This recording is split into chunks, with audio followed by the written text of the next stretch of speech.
Antes de começar, eu queria pedir a todos que estão aqui que se inscrevam no canal, compartilhem o nosso conteúdo e acione o sininho para receber todas as novidades, tá bom? Porque aí cada vez a gente vai poder fazer mais e mais episódios, que vai fazer muito bem para todo mundo. Nosso convidado de hoje é escritor, palestrante e professor universitário, especialista em hipnose clínica. Além de sua atuação acadêmica, também se destaca por suas pesquisas e práticas em memorização e aprendizado acelerado. Em nosso bate-papo de hoje, vamos falar sobre hipnose e seus usos terapêuticos, técnicas de memorização, leitura dinâmica e estratégias para potencializar a aprendizagem. Com vocês, Alberto Dell'Isola.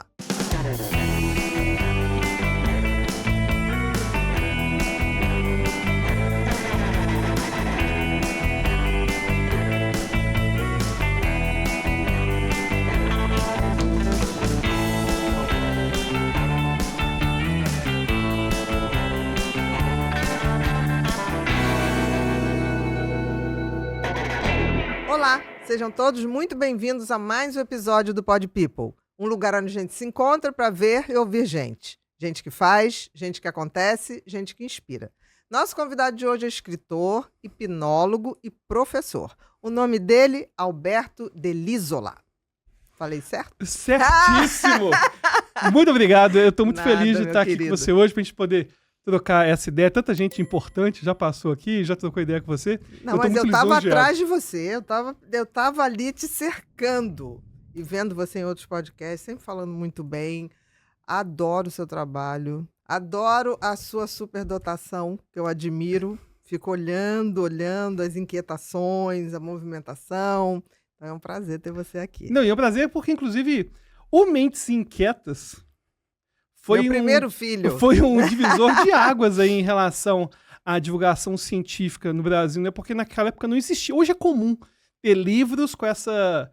Mescla, que né? mescla o acadêmico com um diálogo mais de senso comum para conversar com a pessoa, fazer essa ponte. Mais cotidiano. É mais né? cotidiano e é muito americano. Os Estados Unidos têm isso há um certo tempo, é que no Brasil não tinha, e não foi à toa que se fez tanto sucesso aí. Pois é, nem eu esperava. Eu tenho déficit de atenção e tenho dislexia. Eu nunca esperei virar escritora, entendeu? Aí depois que eu fiz aquele, deu certo, foi coisa estranha. Aí a editora foi independente, o Mentes Inquietas foi independente. Aí depois que eu tive que passar para uma editora, aí eu peguei a mão e segui, entendeu? E sucesso, né? Olha, não posso reclamar, assim, é porque ninguém vive de direito autoral no nosso país. Eu acho que no mundo inteiro. Porque Piorou o livro muito, não né? é numerado. Mas piorou muito. Antigamente era piorou. melhor. Mas o livro nunca foi numerado, né? Então você não tem nunca quanto saber. Exatamente. Exatamente. Você recebe lá uma planilhazinha. Você não tem como saber. Então teve uma época boa. Hoje em dia você não vive de livro. Você escreve um livro porque é aquilo que você tem para falar, né? E tem gente, uma geração que ainda gosta, né, do livro na mão. Então, mas não sei, a gente vai tendo coisa para falar, vai falando, né? Com certeza. Querido, antes de começar, queria te fazer uma pergunta simples. Como é que você se vira nos dias quentes para não ter a pizza de suor? Olha, eu tenho suor demais. Jura? Nossa, e o pior que é o seguinte, eu vivo também de gravar vídeo, né? Tem que estar sempre gravando. E luz, né? E luz, aí o que acontece? Eu sempre tenho que levar um monte de camisa. Uhum. Frequentemente eu tenho que levar a camisa do translado, ainda que seja de carro, porque aquele caminhozinho Já te dá. é o suficiente pra ficar todo suado. Aí chega lá na hora, aí tem que trocar de camisa, enfim. Geralmente a técnica que eu uso é levar várias camisas diferentes. Tá, mas aí eu acho que eu tenho uma novidade para você. Porque a Insider tem uma camisa que se chama Undershirt, que é para suor. E vou te dizer, funciona. Olha lá. E tem para níveis diferentes. Então tem para o leve, tem para o moderado, tem para o intenso. Aqui o pessoal usa, e geralmente os homens. Eu só suo depois de 41. É inacreditável, ninguém acredita nisso. Olha, se escorrer uma coisinha assim, tá 41.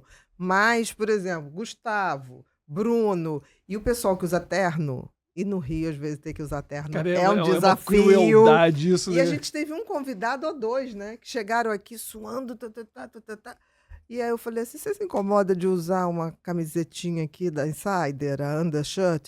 Eu Não, você tem certeza? Não, a gente seca. Você, mandei ele lá no banheiro, secou e botou. Ele falou, não tô acreditando. Funciona e funciona mesmo. Então, a gente vai te dar isso de presente, porque, assim, é uma super dica, mas o Bruno vai falar um pouquinho dos níveis que a gente tem, né, não, Bru? Vamos lá. Isso aí, Bia. A Insider ela tem 3 níveis da undershirt. A gente tem undershirt simples, que é aquele suor leve. Que assim, Funciona muito. Meu funciona personal muito, põe e funciona. fica muito bem. já tira a pizza.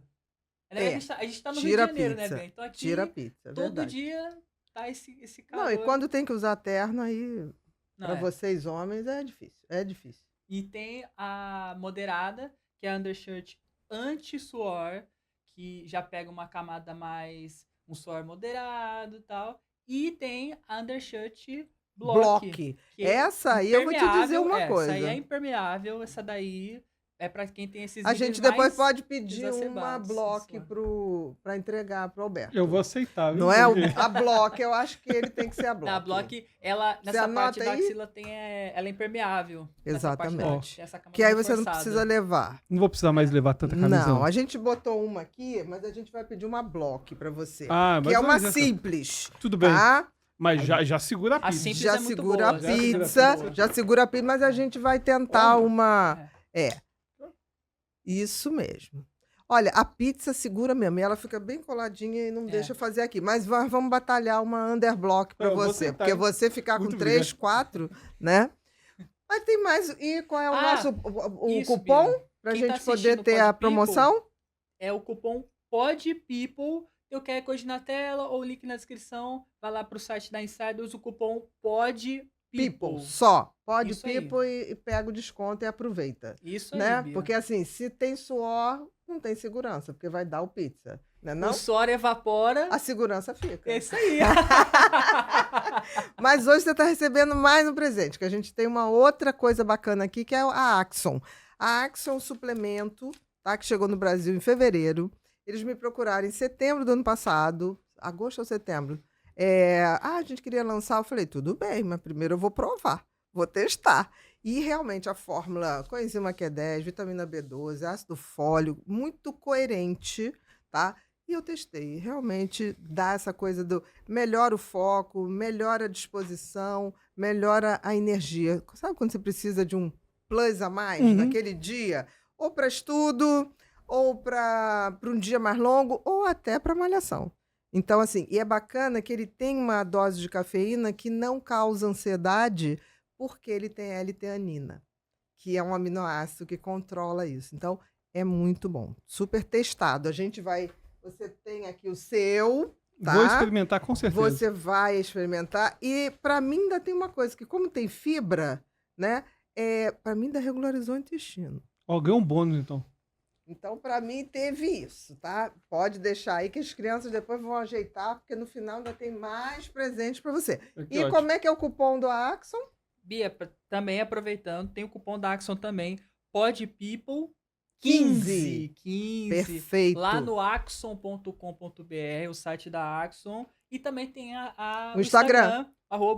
@Axon Axon Brasil Oficial. Axon Exatamente. Brasil Oficial. Axon com um X, tá? Um Não é? X só. Isso aí, Gente, presta atenção, porque que tem gente dizendo que eu vendo produto, que eu patrocino. Mentira, gente. Só o que aparece aqui e só o que aparece nas minhas redes sociais. Não se deixe enganar. Em caso de dúvida, manda um direct que a gente responde. Tá bom? Não vai tomando qualquer coisa por aí, não. Esse eu posso garantir. Tá? Então, Entendi. PODPeople 15. Perfeito. Agora vamos lá, meu querido. Queria que você contasse um pouquinho da sua trajetória. Como é que foi virar o maior hipnólogo do Brasil, o homem da memorização, da potencialização do desempenho cerebral? Eu nunca planejei nada disso. Eu queria ser um rockstar, na verdade. Ah, você queria ser um rockstar? Com certeza, eu era músico. Na verdade, quando eu era pequeno, eu sempre fiquei fascinado com a música. Uhum. Então, eu tocava teclado, piano, enfim, eu tinha uma E vida assim... autodidata? Não, eu sempre tive facilidade para aprender, mas eu fiz aula. Inclusive, um abraço aí pro Flávio Manuel, que foi meu professor por anos. Flávio Manuel. Flávio Manuel, eu tinha piano, de teclado, tive uma banda, já tive mesmo? a experiência de fazer show e tudo mais. Meu pai morria de medo da banda. Porque meu pai, ele sempre incentivou muito os meus pedidos em relação à aprendizagem. Tudo que você Então, eu quisesse queria fazer aula de aprender. alemão, me matriculou, tudo. Inclusive porque eu descobri depois que ele fez uma avaliação neuropsicológica comigo, secreta, que eu não sabia. Eu descobri isso Jura? recentemente. Ah, Eu descobri isso, deve ter um mês. Que meu pai, minha mulher, estavam comentando alguma coisa sobre superdotação e tal. Aí meu pai chegou e falou assim: pois é, porque na verdade quando você era criança para adolescente, pré-adolescente, a gente fez uma avaliação neuropsicológica disfarçada com você e não te falamos o resultado. Porque a psicóloga queria descobrir, eu ia na psicóloga. E aí, eu não lembro se ela aplicou o VISC fracionado, mas me falava que eram brincadeiras, que eram joguinhos. você achou que estava numa terapia lúdica. Eu achava, e eu nunca imaginei que tinha alguma coisa envolvendo isso. Então meu pai tinha muito medo do Alberto ser um potencial que não vai conseguir virar nada. Que não vai dar em nada. Que não vai dar em nada. Aí, então ele me matriculava em tudo. E aí acontecia, eu tinha vontade de ser um rockstar. E o pior Você que meu queria pai, tocar rock. eu queria tocar, sempre gostei de Beatles, Rolling Stones, sabe? Sempre gostei muito de música. E o interessante é que meu pai sempre gostou muito da música e pensava, vai estimular a mente. Mas quando eu comecei a ir em pub tocar, comecei a poder viajar com E banda. BH tem muito barzinho, Tem muito. muita coisa. Aí aquilo que ele gostava, ele já passou a não gostar tanto assim, não. Que começava a ficar com medo de eu largar tudo. Entendi. Só que acabou que eu não larguei tudo. A banda, infelizmente, foi um fracasso. Ela chamava Banda Tal.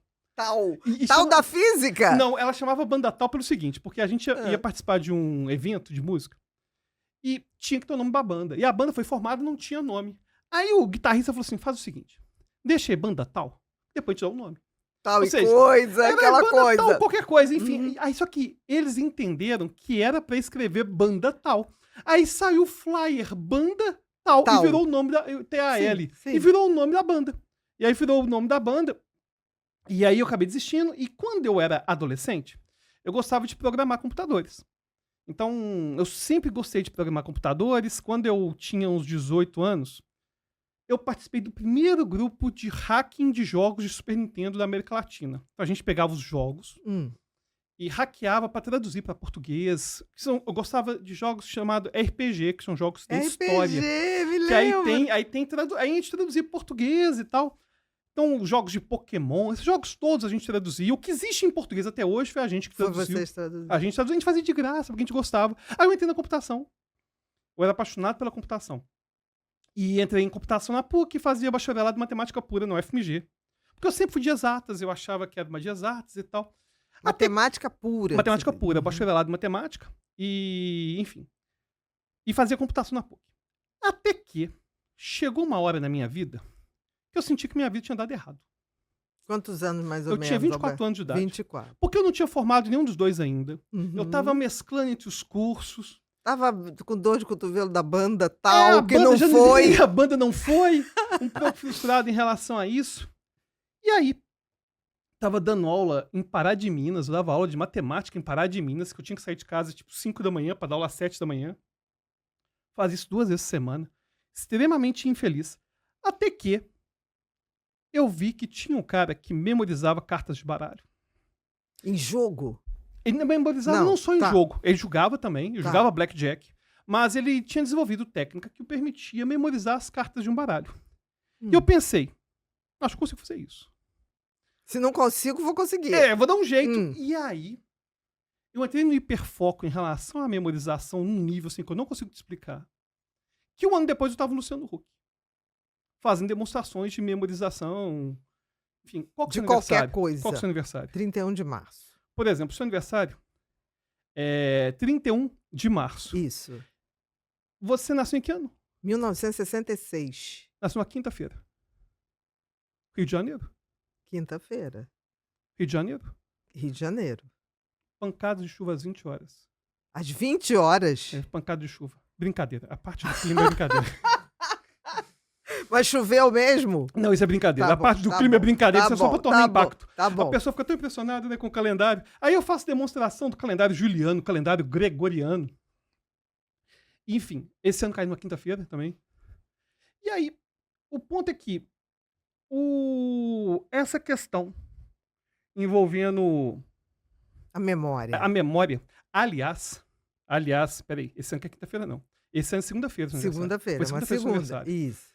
E aí, seu aniversário esse na segunda, e essas demonstrações de memorização, eu comecei a fazer em programa de televisão. Então eu fui no Falsão. Do nada, Do nada, eu já tava memorizando teu 100 pai dígitos. achando que você ia parar no Luciano Huck pra tocar E aí, o que uma aconteceu foi o seguinte, banda e você foi lá falar de quando memória. eu comecei a decidir ser um mnemonista e fazer demonstrações de memorização, eu falei assim, peraí, eu tenho que ter uma formação acadêmica para isso. Pra dar uma credibilidade É, ao porque- meu método. É, exatamente, Não porque é eu não isso? queria ter uma coisa baseada no meu dia a dia e que não tivesse um embasamento teórico. Claro. Aí eu larguei tudo que eu tava fazendo e fiz vestibular para psicologia no UFMG. Eu lembro que minha mãe, hoje minha mãe é minha fã, minha mãe adora as coisas que eu faço. Falou assim, meu filho tem certeza. Minha mãe falou assim, vai largar mais um curso? Eu disse, com certeza. Mas eu tenho que fazer mais uma prova para entrar, ué. Uhum. E eu sabia que a UFMG tinha um valor razoável de mensalidade, tipo R$0. Exatamente, É um era valor bem bem atraente, razoável. era Achei bem muito atraente. Era perto da minha casa, eu falei, não, eu vou fazer isso. E aí eu comecei com essa vida acadêmica. Então, a parte da memória, da vida acadêmica começou assim. A parte da hipnose, ela surgiu ainda mais por acaso.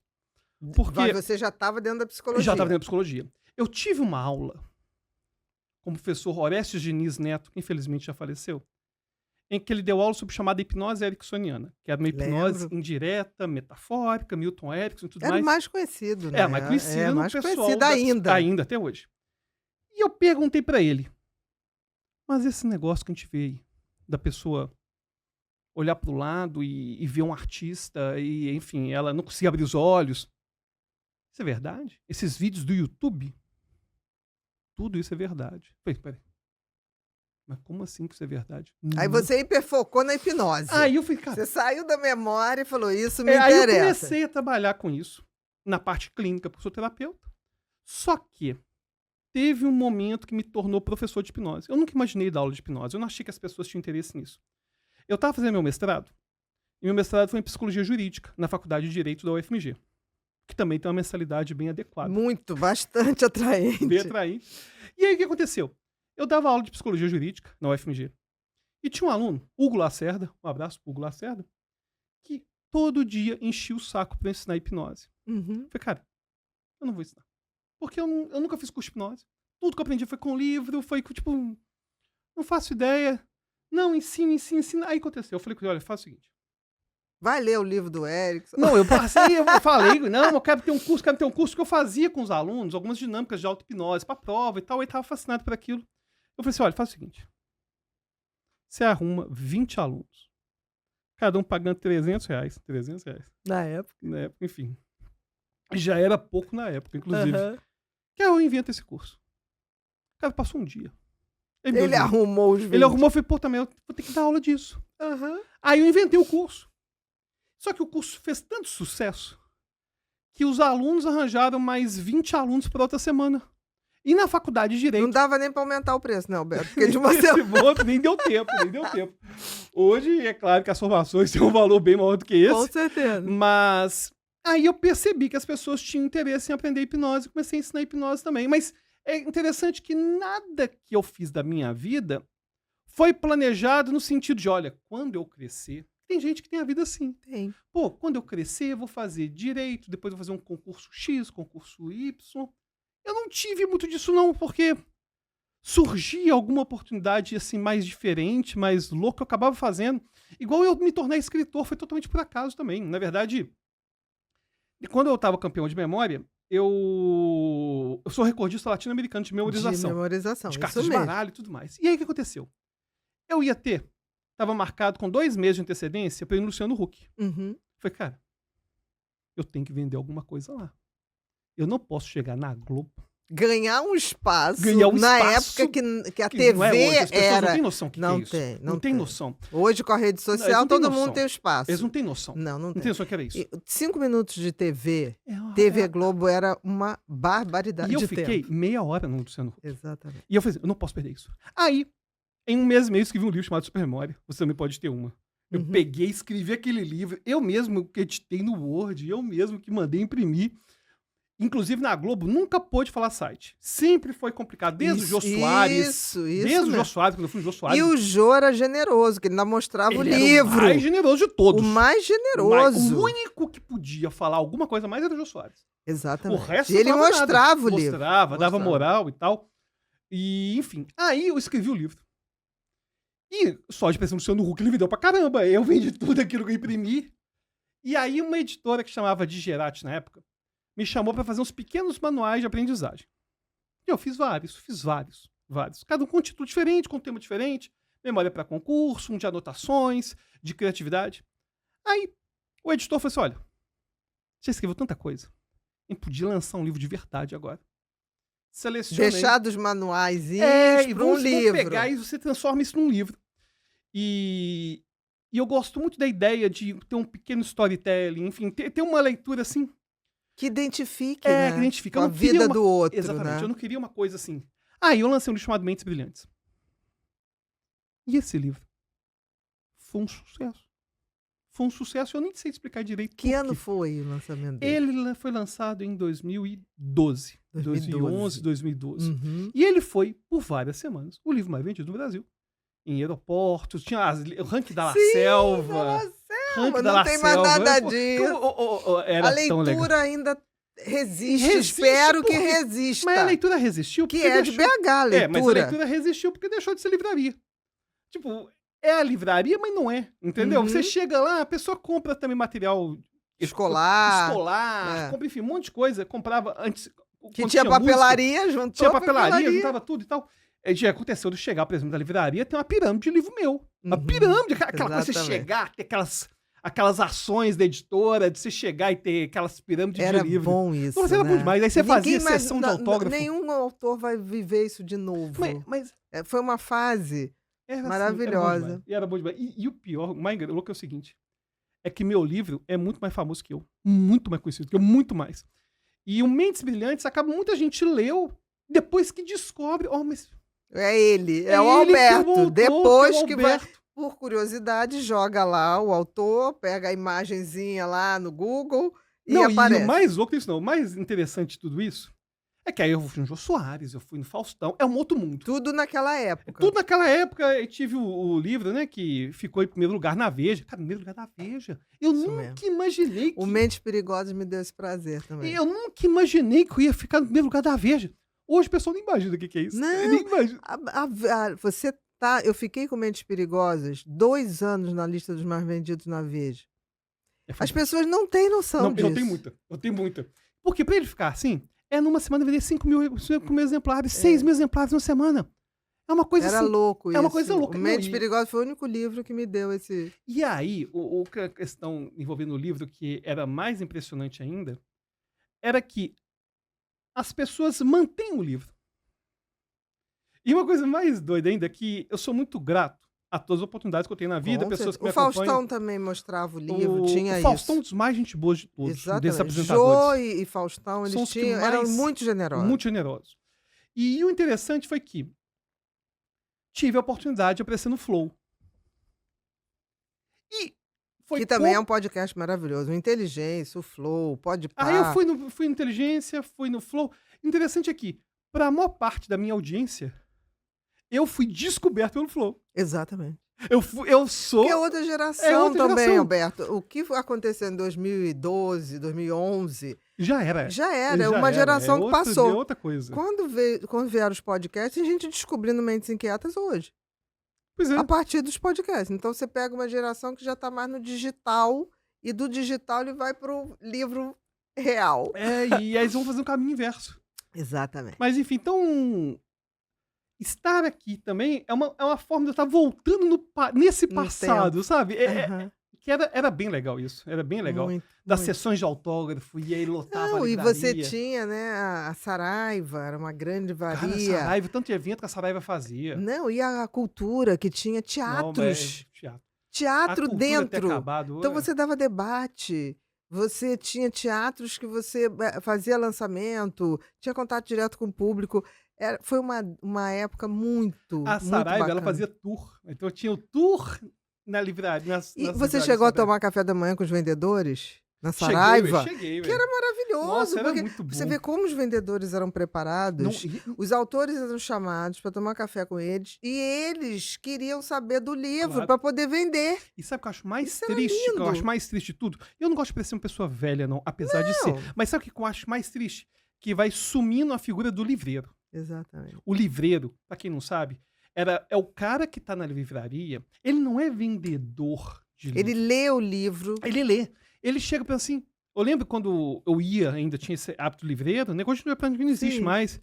Não, Alberto, na verdade, você que gosta do suspense assim, assim, assim. Tem esse Tem livro. esse livro aqui que é o livro que você quer. Não é algoritmo. O algoritmo não me traz isso. Exatamente. O algoritmo não traz isso. A que tem ainda isso é a Livraria da Travessa.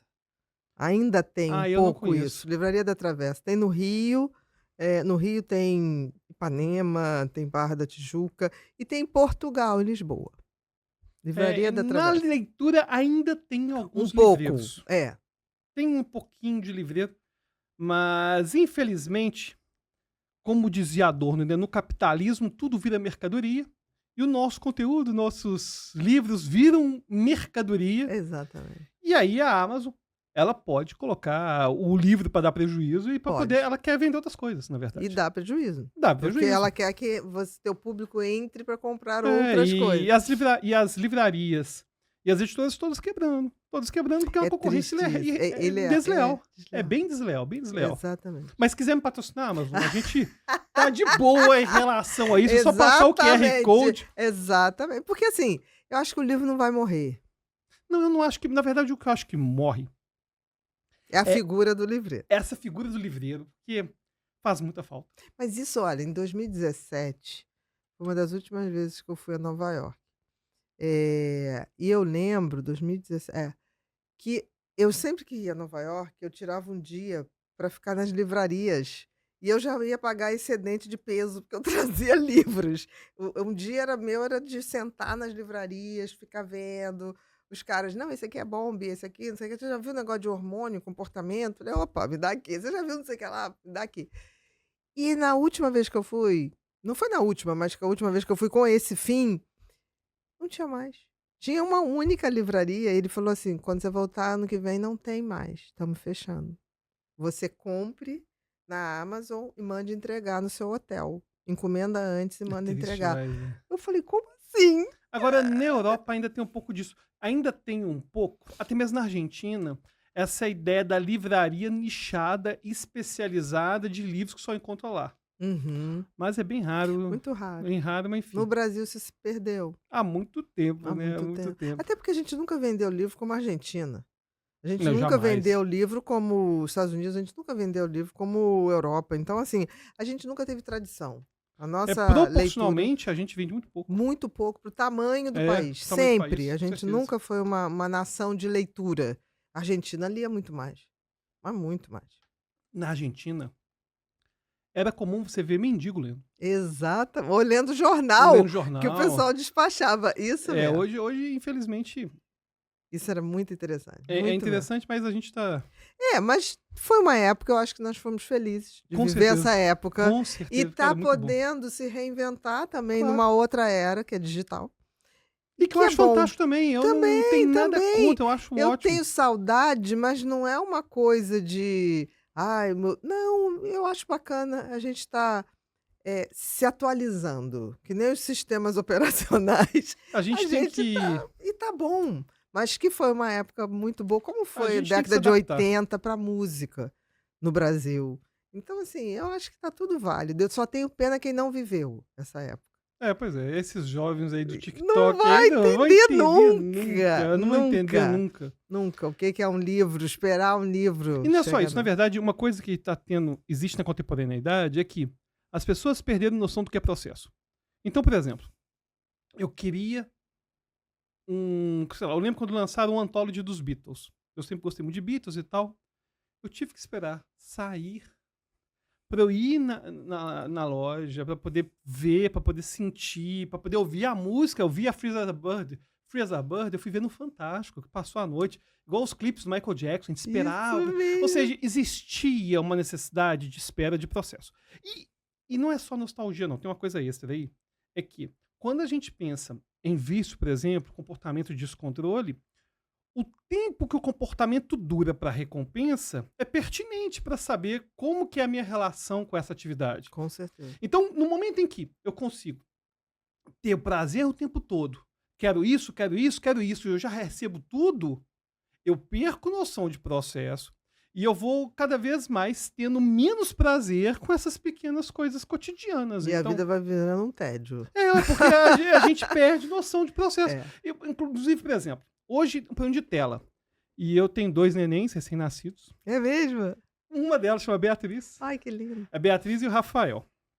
Ou seja, eu tenho uma Bia lá em casa. Uhum. E Tem Beatriz e uma Rafael. Bia pra chamar de sua. A gente tem a Bia e o Rafael. E o interessante é, um medo de tela. E eu vi alguém falando assim, não, mas tela sempre existiu, a gente foi educado pela televisão. Mais ou menos. Mais ou menos. Não desse jeito. Porque eu tinha que esperar 18 horas para assistir Jaspion. Eu esperava o dia inteiro para dar 18 horas para ver Jaspion. Para dar 19 horas ver Cavaleiro do Zodíaco. Ou seja, eu tinha que aguardar a programação. Você treinava tolerância. Claro, a criança sabia lidar com o tédio. E com o tempo. Tinha que lidar com o tempo, lidar com tolerância. Ela ia preenchendo o tempo, Claro, ela sabia agora- que tinha que fazer o dever primeiro da escola. Hoje, a criança não tem que esperar nada. Ela consegue ter. Isso começou com a TV a cabo, com o Cartoon Network. Foi lá que começou esse negócio. Foi. Mas aí agora, porque no Cartoon Network, o cara ainda tinha, a criança tinha que esperar o desenho que ela queria. Hoje ela pode pegar o desenho que ela quer A qualquer a hora. qualquer hora e assistir várias vezes. Não, e aí quando pega isso aqui? Pois é muito Você assustador. vai no restaurante e você vê os pais, às vezes, né? Tipo assim, toma. E a criança tá... Não E- fala com ninguém. E eu nem vou julgar, às vezes, Não, a não tamo mãe, julgando, naquele tamo- momento de que, às vezes, vai usar a tela. Tá, mas será que é só nesse momento de aflição que tá usando isso? Não, Uhum. não sei. Porque acaba que é mais prático, mais cômodo, Não, simplesmente. e essa liberação de terceirizar. dopamina ficou intensa e curta, né? Não, Agora cada o vez mais. dedinho não é mais assim, que você tinha que virar a página Claro. do livro. Agora é assim, não gostei em um segundo, Não, os vídeos cada vez mais curtos. cada vez mais curto. Pois é. Eu acho até que essa... Eu, por um lado, tenho essa crítica que você tem, mas, por um lado, eu tenho uma esperança, porque eu não esperava essa altura do tempo a gente tá tendo um público significativo para podcast, Sim. que é algo que aprofunda. Podcast não é uma coisa de 1 minuto, 15 minutos. Mas eu tenho um advogado do diabo aqui em relação a Então, isso. vamos lá. Eles não estão sentados exclusivamente ouvindo podcast. Eu até concordo que eles estão. Mas é menos ruim do que a gente Concordo. pensou. Não, sim, com certeza. Né? Mas é sempre segundo plano.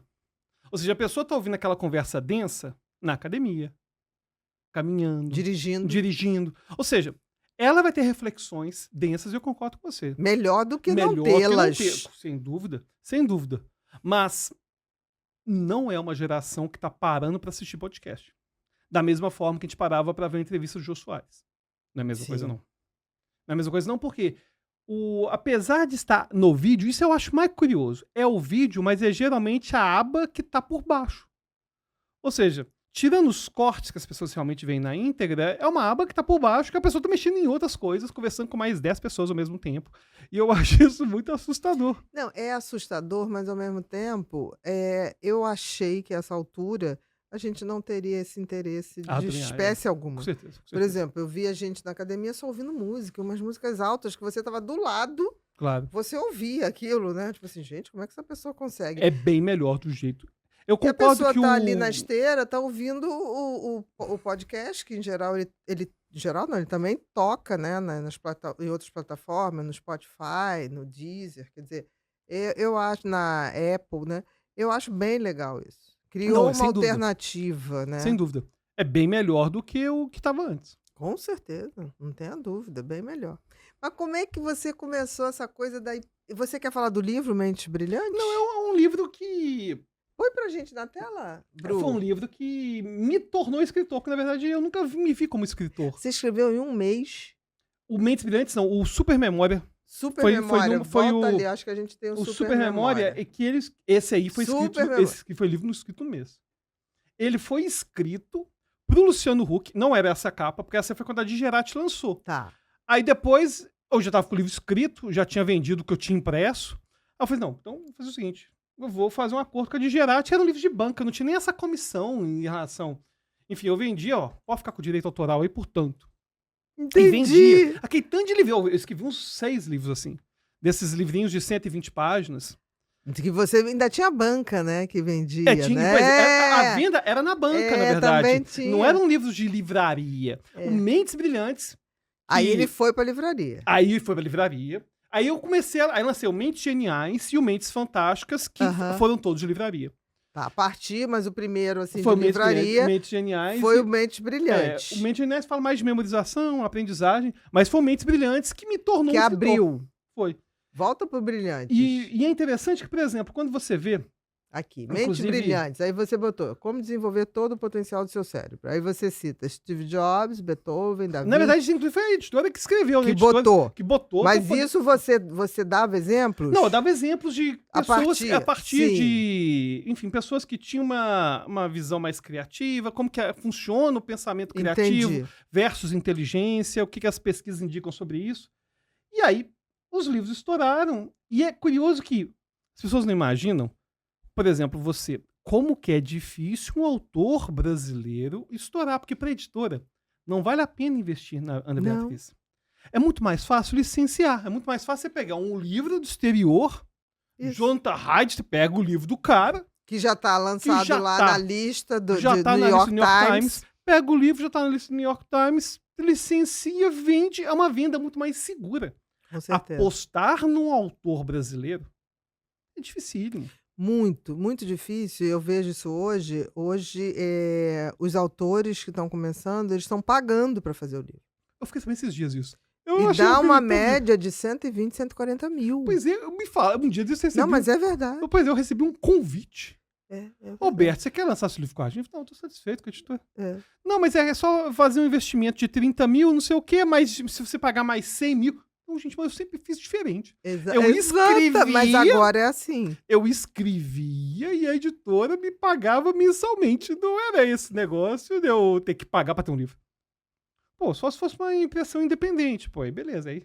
Porque o grande desafio do livro, e você com certeza viu isso em Mentes Inquietas, entre o independente e a editora, é a distribuição. O problema não é... Nunca foi a venda, Nunca era a foi venda. distribuição. A distribuição que é o grande Exatamente. problema. Você distribuir um livro, você tem um livro, igual Mentes Brilhantes, que qualquer livraria do Brasil vai ter, isso é dificílimo. Muito, muito. Isso Acho é que difícil. hoje nem existe isso. Hoje não é igual antigamente. Não, E- acho que hoje você encomenda, aí eles Enfim, trazem alguma coisa e assim. é muito desafiador você ter essa distribuição e só com a editora que você conseguia ter distribuição. Que hoje foi o que você falou, a Amazon Acabou e, enfim. faz uma logística perfeita. Não, né? e é impressionante, já aconteceu de eu comprar um livro lá em casa de manhã e chegar à tarde. Exatamente. É Eu fiquei imaginando inacreditável. Quantos subempregos foram utilizados Não, é em precarização do trabalho para isso inacreditável. acontecer? É inacreditável, assim. Eles realmente, o comércio digital, a Amazon deu um upgrade. Até o Mercado Livre. O Mercado Livre está entregando O uma velocidade absurda. Mercado Livre é inacreditável, o Mercado Eu não Livre. entendi. E ele é argentino, né, o Mercado Eu Livre. não sei como que funciona. Eu não Eu entendo. adoro o Mercado Livre também. Não, eu eu- gosto da Amazon, mas eu gosto muito do Mercado Não, Livre. eu prefiro o Mercado Livre. Em relação à entrega... A porque eles têm entrega do a Mercado entrega Livre dele. conseguiu, nos últimos 3 anos, se eu não me engano, 3 ou 4, depois da pandemia, superar, em alguns momentos, muito a Não, Amazon. e eles entregam. Teve um dia que eu tava lá em casa, 10h30 da noite. Isso, porque eles Aí eles agora têm começaram a uma gritar. frota. Eles começaram a gritar. O Mercado Livre tem uma frota própria hoje. Alberto, conseguiram. fingindo de você assaltado. Que isso, 10h30 da noite. Mas falando teu nome é mais Não, difícil. e o pior é o seguinte, o cara, ele bate a campainha, ele não espera, não sei se é porque tem que entregar muita coisa, É, tem que tá entregar atrasado. muita coisa. Aí ele bate a campainha, Alberto, Mercado Livre, Mercado Livre, Mercado Livre. Tá bom, já tô indo. Isso, Eu já tô indo. Aí eu Isso ia mesmo. lá, enfim. Impressionante. impressionante. O mercado, eu tenho muita simpatia pelo Mercado Livre, muito mesmo. Pode patrocinar também, pode pipo. E o seu também. Porque assim, funciona. Claro. Funciona. E tudo, né? Agora até supermercado a gente faz no Mercado impressionante, Livre. E impressionante. funciona, entrega Com direitinho. certeza. Mas a tua proposta com Mentes Brilhantes. Na verdade, é um livro que fala sobre aprendizagem e criatividade.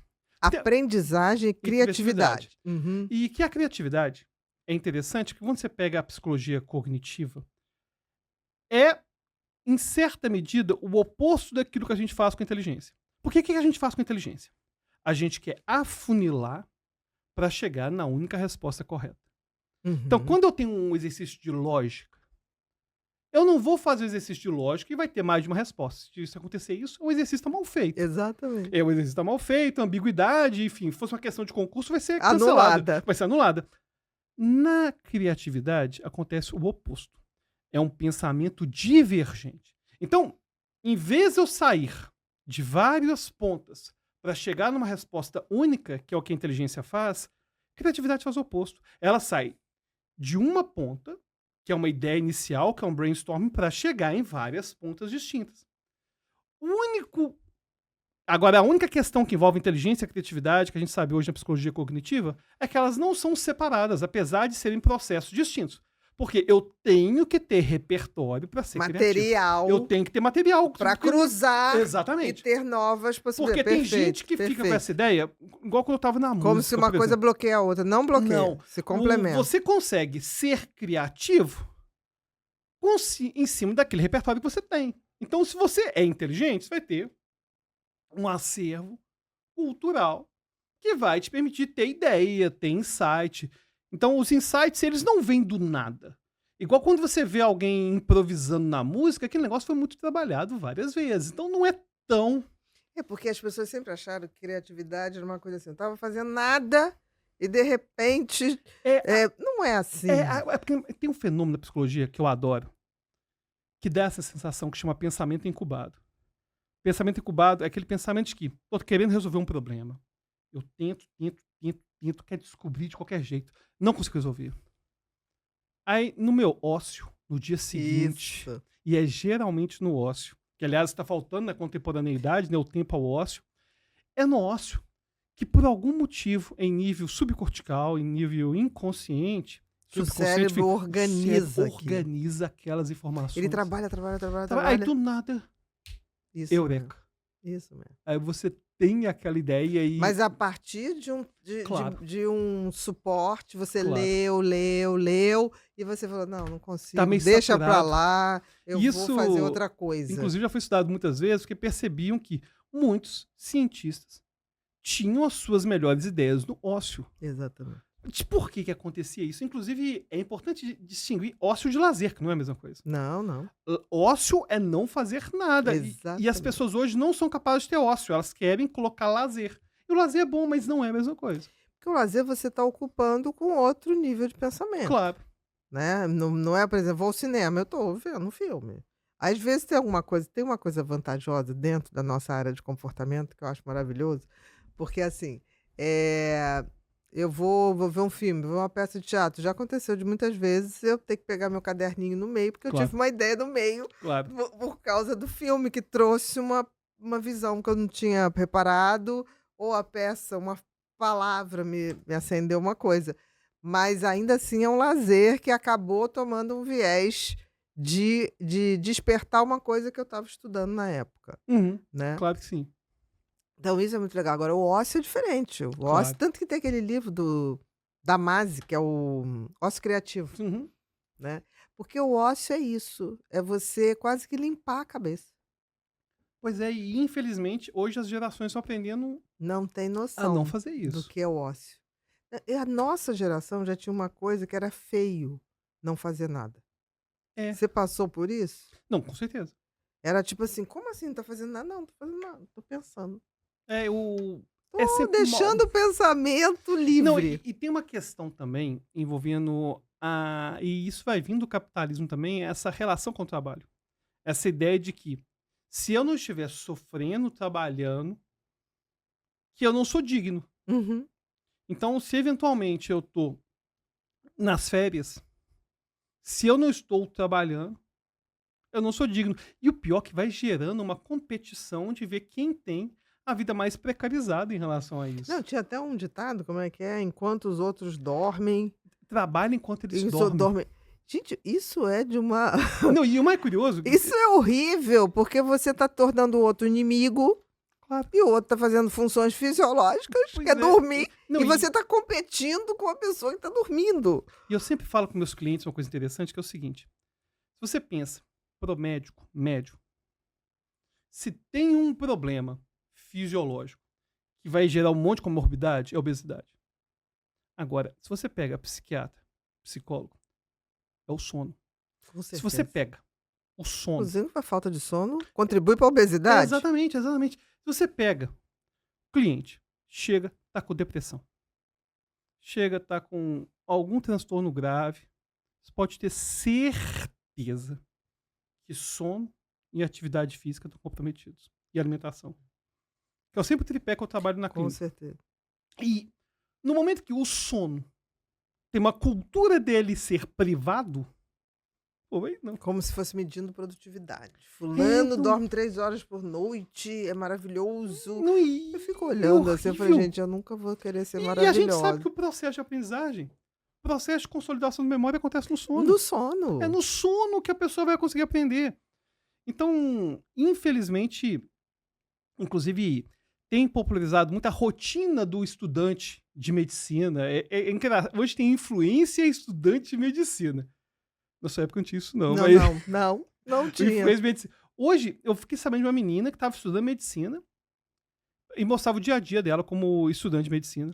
Virou influência e começou a ganhar tanto dinheiro que largou a faculdade de medicina. Mas também quem é que vai continuar seguindo? Ela vai ter que abrir outro rumo. Pois é, agora Porque não sei... assim, se ela largou, agora o que a ela vai fazer da medicina vida? não era o propósito. Exatamente. E eu acho que isso tudo, a gente tá vivendo uma grande bolha, né? De influências das pessoas. Eu acho que isso tende a sofrer uma poda, sabe? Eu acho que toda essa coisa de influencer, de redes, eu acho que é uma árvore que está assim, cheia de galhos. Ninguém sabe muito bem. Já se começa a se estudar a influência de tudo, mas uma hora essa árvore começa a ser podada. Uma coisa que diminuiu muito já foi o poder de influência do influencer. Por exemplo, nos anos 2014, 2015, o poder que eles tinham, por exemplo, de merchandising. Você pega, por exemplo, uma ação da Insider, tipo o que tem que da Uhum. Insider. Em 2015, 2016, ela custava 10 vezes mais. Uhum. Naquela época de ouro lá do Felipe Neto, Kéfera, Cossielo, eles cobravam fortuna com os anúncios. Isso não acontece mais. Com certeza. Inclusive porque tiveram alguns fenômenos interessantes, que nem foi no Brasil, que teve uma influência, que tinha milhões e milhões de seguidores.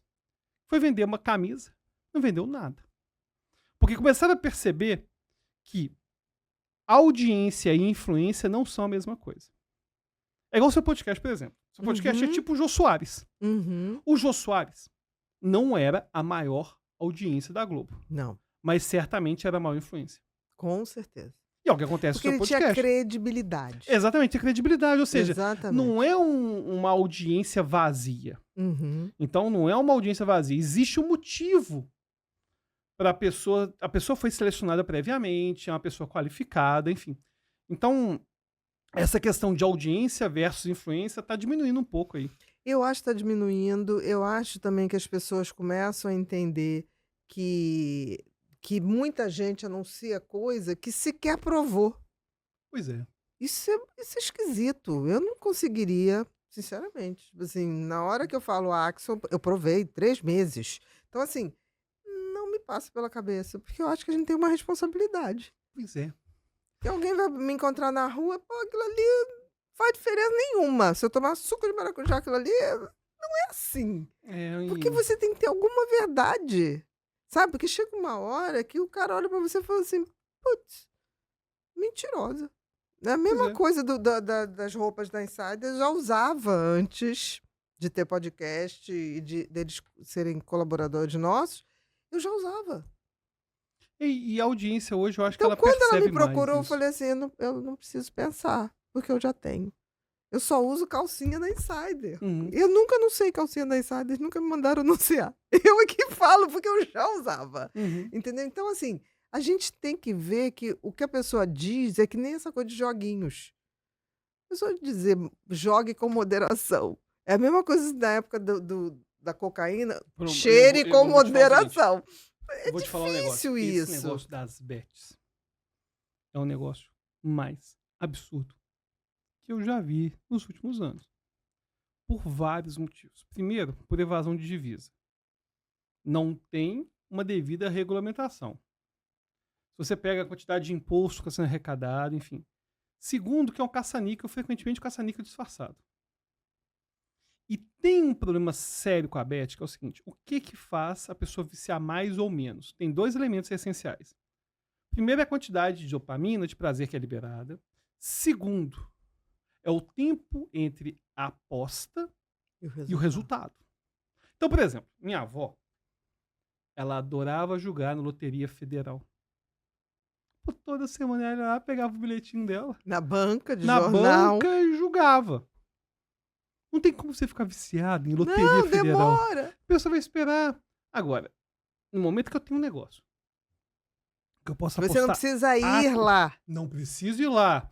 É Porque anônimo. tinha coisa do Jockey Club, mas as pessoas iam ver a corrida. Não, né? e a corrida ia ser o dia todo lá. E outra coisa, existe o anonimato. Além da comodidade, tem o problema do anonimato. Por exemplo, alguém que tá... Vamos pensar num bingo. Ô, Zequinha, volta pra casa, já tá gastando demais, gera um constrangimento do viciado. Gera um constrangimento. Agora, isso aí não tem nada disso. E eu vou te falar, se fosse criado uma zona franca de Manaus, por exemplo, com Pra um cassino jogo. presencial, gerando emprego, para as Sim. pessoas poderem passear, pô, eu não tenho nada, não sou tão contra, não. Uhum. Agora, no momento que qualquer teatro que eu vou tem uma pessoa, geralmente de baixa renda, mais velha, apostando. Não teve mais nenhuma vez que eu fui num show ou num teatro. Apostando no celular, No tá celular, falando? jogo do Jura? Eu não Tigrinho. reparei. O jogo do Tigrinho. Não vi Você começa a isso. reparar, porque às vezes dá a impressão que tá jogando Candy Crush, alguma coisa assim. Não, eles estão apostando. Apostando. A pessoa, infelizmente, ela perdeu as barreiras controle, e o né? controle disso. E tem gente que tá devendo 100 mil, 200 mil. Não, tem gente, teve um caso no final do ano passado, eu acho, de um filho que perdeu muito dinheiro, um rapaz do Nordeste. Aí ele matou a mãe e se matou. Pois Pra é, não e- ser revelado a Não, e dívida. o pior, que usam umas desculpas que eu acho muito esfarrapadas, que é a seguinte: pessoas são maiores e capazes, elas sabem. Desde quando o Estado pode permitir isso? Não, é assim não.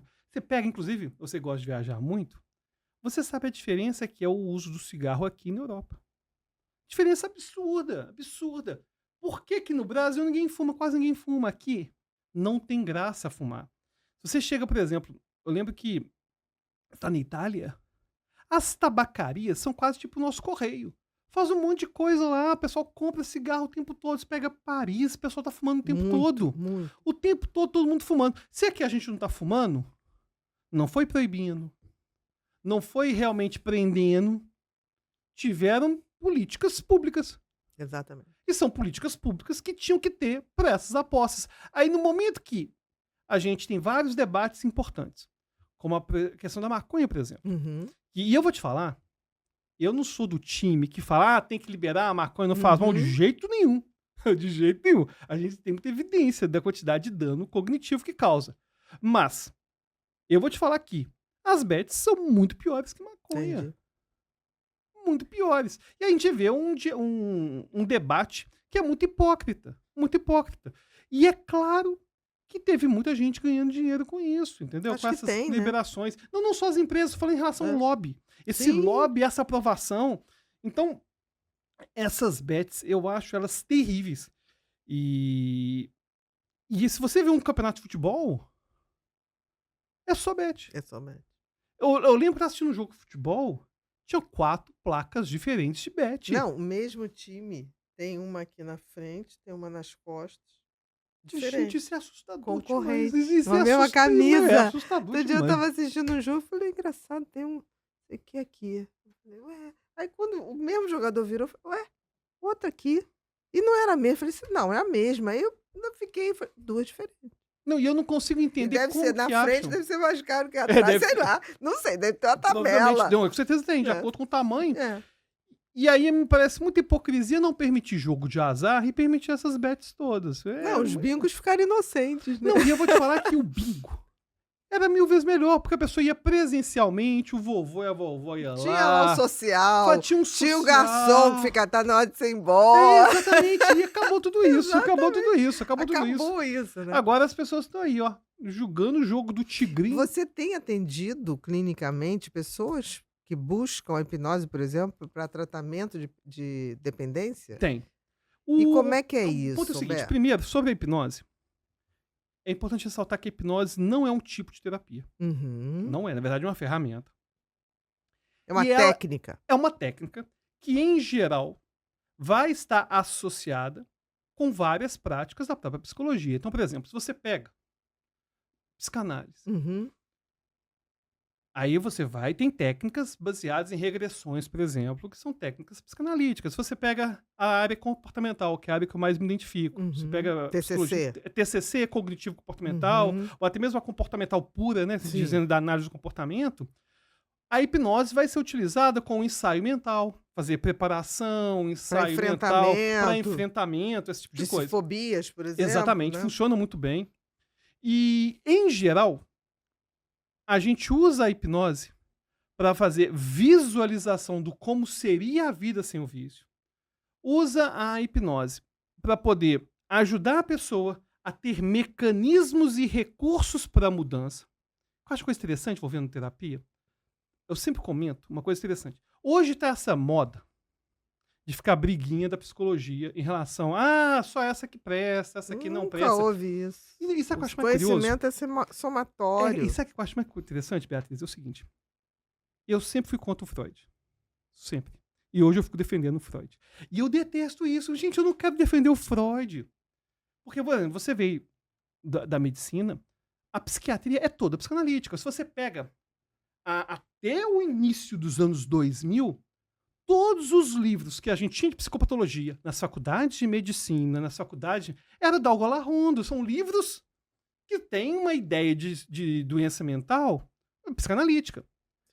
Ou seja, você não tinha igual hoje essa ideia de funcionamento neurociência. cerebral, Não tinha isso, não tinha isso. de neurocircuitos. Não, inclusive, frequentemente eu vejo esse pessoal falando assim, que tem que ser só análise do comportamento e só médico. Cara, médico, quase todos são psicanalistas. Quase todos são psicanalistas. E o ponto é o seguinte, eu não quero ser aquele que vai defender o Freud. Mas o que estão fazendo com o Freud hoje é absurdo, porque ele acertou em muita coisa. Não, eu sempre digo isso, Freud foi genial. Claro. Tá? Ele abriu portas num momento que só tinha escuridão. Claro, gente, Ele teve a não ousadia existia. de supor coisas quando ninguém supunha nada. Não, eu até Quando você concordo. não tinha uma máquina de ressonância Claro. funcional, quando você não tinha uma neuroimagem, você não tinha nada disso. Então, assim, eu acho que Freud se atualizaria nesse processo se a gente pudesse Claro. viver 100, 200 anos. Claro. Eu acho que ele teria muito a dar. Escrevia como ninguém, né? Claro, não. Inclusive, se você pega, por exemplo, Tem o dom da escrita. os livros sociológicos deles, pega o Mal-Estar da Civilização. Mal-estar da Totem Civilização É um meu primor. O Totem Tabu é meu livro favorito. Totem Tabu. E você vendo aquela questão antropológica, cara, tudo faz sentido de um jeito. Não, e que ele conseguiu uma coisa de escrever dessa forma mais humana, Claro, claro. né? Se comunicar com... Mal-estar da Civilização, ele descreve uma crise de pânico em 1929, do século Claro. passado, Não, e com o uma interessante- precisão que você fala assim, só não tá o nome do transtorno Claro. do pânico e crise do pânico, mas tá Claro, ali. e uma coisa que eu acho interessante é que a gente não pode acreditar na crônica. Então, por exemplo, se você me fala assim, Alberto, Freud copiou muito de Nietzsche. Beleza, concordo. Tá?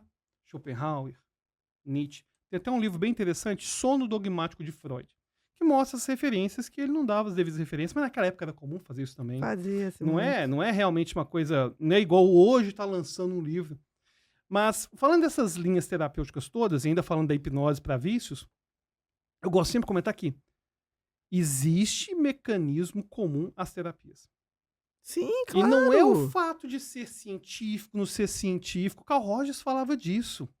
Inclusive, uma coisa que eu gosto de comentar, Beatriz. eu dou aula em psicologia, sou professor voluntário de psicologia médica, lá na UFMG, na medicina. E tem uma pergunta que eu sempre faço para meus alunos, que eu vou te fazer também. Ah, vamos lá. A pergunta é a seguinte. 2 casos distintos. Hum, Uma pessoa tem que tomar um antibiótico 7 dias de manhã. Só de manhã? Só de manhã. Tá. Só um antibiótico. Quero que você fale de adesão ao tratamento. uhum. O segundo foi numa benzedeira e tem que, durante 7 dias, rezar, e acredita muito, claro, Sim. um Pai Nosso, uma Ave Maria, e tomar todo dia um banho com sal grosso Uhum. e arruda. Uhum. Pergunta, qual que você acha que tem maior adesão ao tratamento? O remédio. Geralmente a benzedeira. Por quê? Jura? Eu vou te falar. Eu acho que na sociedade de hoje a pessoa Não, fala assim, isso vai me dar muito trabalho, só que eu engulo e ponto. Pois, o ponto é o seguinte, o ponto que eu acho mais interessante da benzedeira, não é intrigante o papel que a Igreja Universal tem, por exemplo. A pessoa, ela tá com a vida toda amarrada, toda destruída, numa noite, ela vai ter a possibilidade de uma mudança mágica, que é o dia da arrebatação, que é o dia da libertação.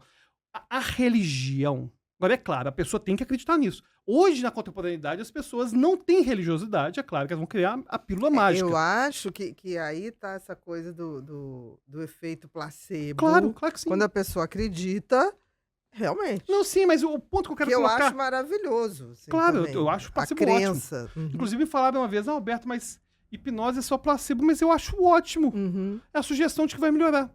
Mas o ponto que eu acho central é que a medicina igual a gente tem hoje é a Segunda Guerra. É depois de Segunda Guerra. Antes Depois de não tinha. Segunda Guerra. Antes era Exatamente. sangria, antes era Galeno, Hipócrates. Pô, não era bem o que a gente tem hoje, né? Mas no momento em que a medicina ficou científica, no momento que surgiu psicologia como a gente tem hoje, essa magia, essa ideia de que algo fantástico vai acontecer foi embora.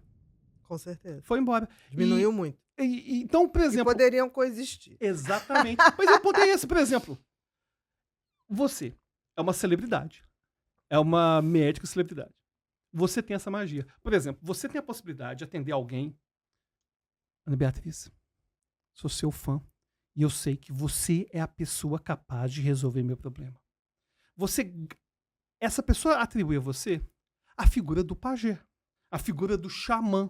E não é e você não tem realmente Esse poder. esse poder, mas no momento em que é o poder que ele te atribui, É dele o é poder. dele, Não é meu. sim, mas que ele Obrigada. vê em você esse poder, o engajamento, o Com o tratamento? tratamento fica gigantesco. Não tem a dúvida. Fica gigantesco.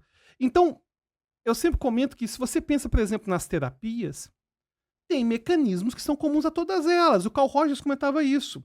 Então, por exemplo, a gente vai ter o chamado contexto terapêutico. Aceitação positiva incondicional, empatia, congruência.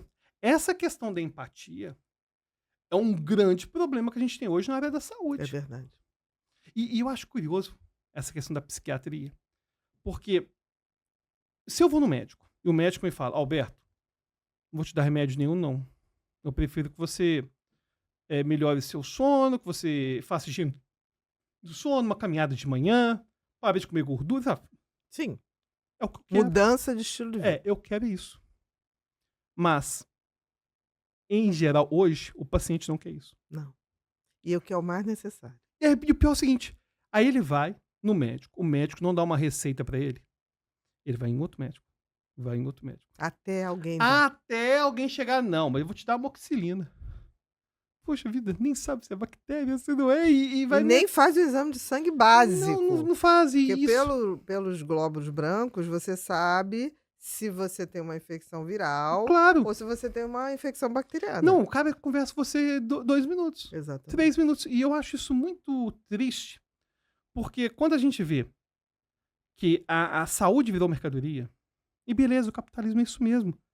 Cara, mas se você vai lá, vai no plano, por exemplo. A sessão com o psicólogo dura 15 minutos. Uma sessão com o psiquiatra do plano, claro, tem alguns aí que são idealistas, que vão ficar mais tempo, mas para um negócio funcionar comercialmente, ele vai ficar pouquíssimo tempo com o cliente dele. Mas aí que eu acho, Roberto, que hoje a gente está no universo das possibilidades do conhecimento, para quem quer, né? Os últimos anos que eu atendi, eu vi uma coisa acontecer maravilhosa, das pessoas chegarem com listas. Assim, eu estou te acompanhando um tempo, eu tenho perguntas para te fazer e tenho hipóteses diagnósticas minhas. Quero que você me ajude nesse processo. Aí pegava aquela lista, eu já vi muito colega falar, se o senhor é médico, guarde sua lista. E eu falava, adoro lista. Vamos lá, me conta a tua história, depois a gente vai item por item. E era totalmente diferente. Quando o cara botava lá a dúvida e você explicava e desenhava, Claro. e ele falava, entendi, porque não pode ser isso. Aí eu falava, tem um diagnóstico que é primário, tem outros que são secundários. A gente tem que ir no primário, para depois a gente saber qual é a estratégia terapêutica. Porque assim, eu estou ansioso. Meu filho, o mundo está ansioso. Agora, quanto tempo está de ansiedade? Essa ansiedade está já virando depressão? A ansiedade, ela é crônica ou ela é aguda? Você tem que saber muitas coisas. Porque a ansiedade está presente em quase todos os quadros de comportamento. E eu concordo muito com uma coisa que você está me falando, que para mim é essencial na medicina, e muitos médicos ignoram, é o seguinte: se não fizer sentido para mim, não vai eu não vou fazer fazer. sentido. Exatamente. Eu não vou fazer. Eu Então, sempre falei isso para o eu não paciente. vou fazer. Olha, você tem 3 possibilidades. Qual que faz sentido para você? eu chego, o médico, o que é que ele me para? Desenha o sistema nervoso central. Faz, olha, é o seguinte. Sabe, o córtex, não sei o quê, a mielina, não sei, eu quero saber. Eu quero saber. Ainda que ele não saiba alguma coisa, é Você importante. pode dar nomes mais acessíveis. Olha, essa enfim. parte aqui do cérebro, a testa, em vez de falar lobo frontal, pré-frontal, você pode, mas você diz o que faz. Tem que ter, porque se você chega, por exemplo, vou te dar um exemplo de paciente meu. Olha que complicado. Ele estava deprimido e o psiquiatra estava indicando medicamentos que envolvia recaptador de serotonina. E o que acontece? Era um paciente que estava acostumado com remédios que têm um efeito psicoativo imediato. Ele já tomava remédio para o TDAH, já tinha tomado benzodiazepínico, ou seja, ele estava acostumado. Entrou, E, fez pô, efeito. já fez efeito. Ou pra cima ou pra Aí baixo. ele chegou assim, Roberto, que eu estava explicando para o psiquiatra, que esse medicamento não faz efeito em mim. Olha só, eu não sou psiquiatra. Eu vou te dar uma orientação em relação ao Conversa psicoativo com ele. do seu psiquiatra. Você vai conversar com ele o seguinte. Na verdade, é um psicoativo que funciona a partir de acúmulo. Ele não dá um efeito psicoativo imediato. Se você está tomando um recaptador de serotonina, achando que vai fazer efeito, é não daqui 15, vai, 20 não dias. vai. E esse efeito, ele só vai poder ser identificado a partir da melhora comportamental. E é claro, vai ter variável estranha associada a essa mudança e pode Com até ter um certeza. questionamento envolvendo se foi o remédio, se não foi, mas essa sua expectativa de que o remédio vai dar um efeito psicoativo igual a outras drogas e medicamentos que você já tomou, isso não vai acontecer. Não vai acontecer. Aí ele, mas ele não me explicou isso não. Pô, Mas é isso que eu tô falando. A gente tem que perder tempo em explicar, porque senão o paciente não adere. não E eu me atende. botei muito cedo no lugar dos pacientes. Eu tinha médico que se eu não entendesse, se não fizesse sentido para mim, eu não usava. Mas Agora, claro, se fizesse, eu usava certinho. pois é, porque senão não faz Porque sentido. era uma questão de confiança, uma questão de empatia, uma questão, tipo assim, eu tô com ele, é um time. Então, Nem o que nosso seja, time tem um rumo. por exemplo, é comum o médico às vezes recomendar alguma medicação cuja cientificidade ainda não seja a mais Totalmente adequada. adequado. Mas o médico fala, olha, a gente não tem tanta evidência assim, tem poucas evidências que Ou se então, pode tipo ajudar. assim, é off-label, Exatamente. tá mas fora ainda da regulamentação. Tá fora da regulamentação, mas na verdade o efeito colateral ou problema é mínimo em relação ao possível benefício que pode surgir. Você topa? Exatamente. Perfeito, Qualquer coisa você me avisa. perfeito. Porque aí ele tem confiança de dizer. Exatamente. Agora, quando você fala, o que vai sentir? Nada. Eu sempre falava, olha, você pode sentir um pouquinho de enjoo. Isso você toma mais água, porque minimiza. A gente vai começar com subdose para poder Claro. fazer uma adaptação. Não. Aí eu recebia gente que falou assim, esse remédio eu não tomo nunca mais, me fez muito mal. Eu falei, como é que você tomou? Aí eu comecei com 1 de manhã e depois, 3 dias depois, 2 por dia. Eu falei, minha querida, não vai... E era um seletivo. Então ele não ia fazer efeito aumentando a dose, só ia fazer efeito colateral. Não, eu tive uma paciente, eu acho tão assustado essas histórias, que ela tava comentando que tinha enxaqueca. Tá, mas você já foi no médico? Fui não. Mas tô tomando Sumax. Eu falei, Sumax não é remédio assim pra ficar tomando, não. Ela tava 2 anos tomando 2 Sumax por dia. Que é pro Eu SOS. fui, gente! Exatamente. Aí eu fiquei desesperado, fui. Querida, para tudo. E detalhe, Sumax, pra quem não sabe, é aquele remédio que vem uma caixa gigante. Que vem 1 ou 2 comprimidos, que o negócio é fortíssimo. Exatamente, é muito É forte. fortíssimo. Gente, isso é um remédio pra crise. É pra crise. E então ela você tava vai tomando cronificando. porque ela tava com a vizinha. A vizinha chegou a tomar isso que resolveu. Igual um dia, eu tenho alguns hiperfocos, um deles em relação a opioides.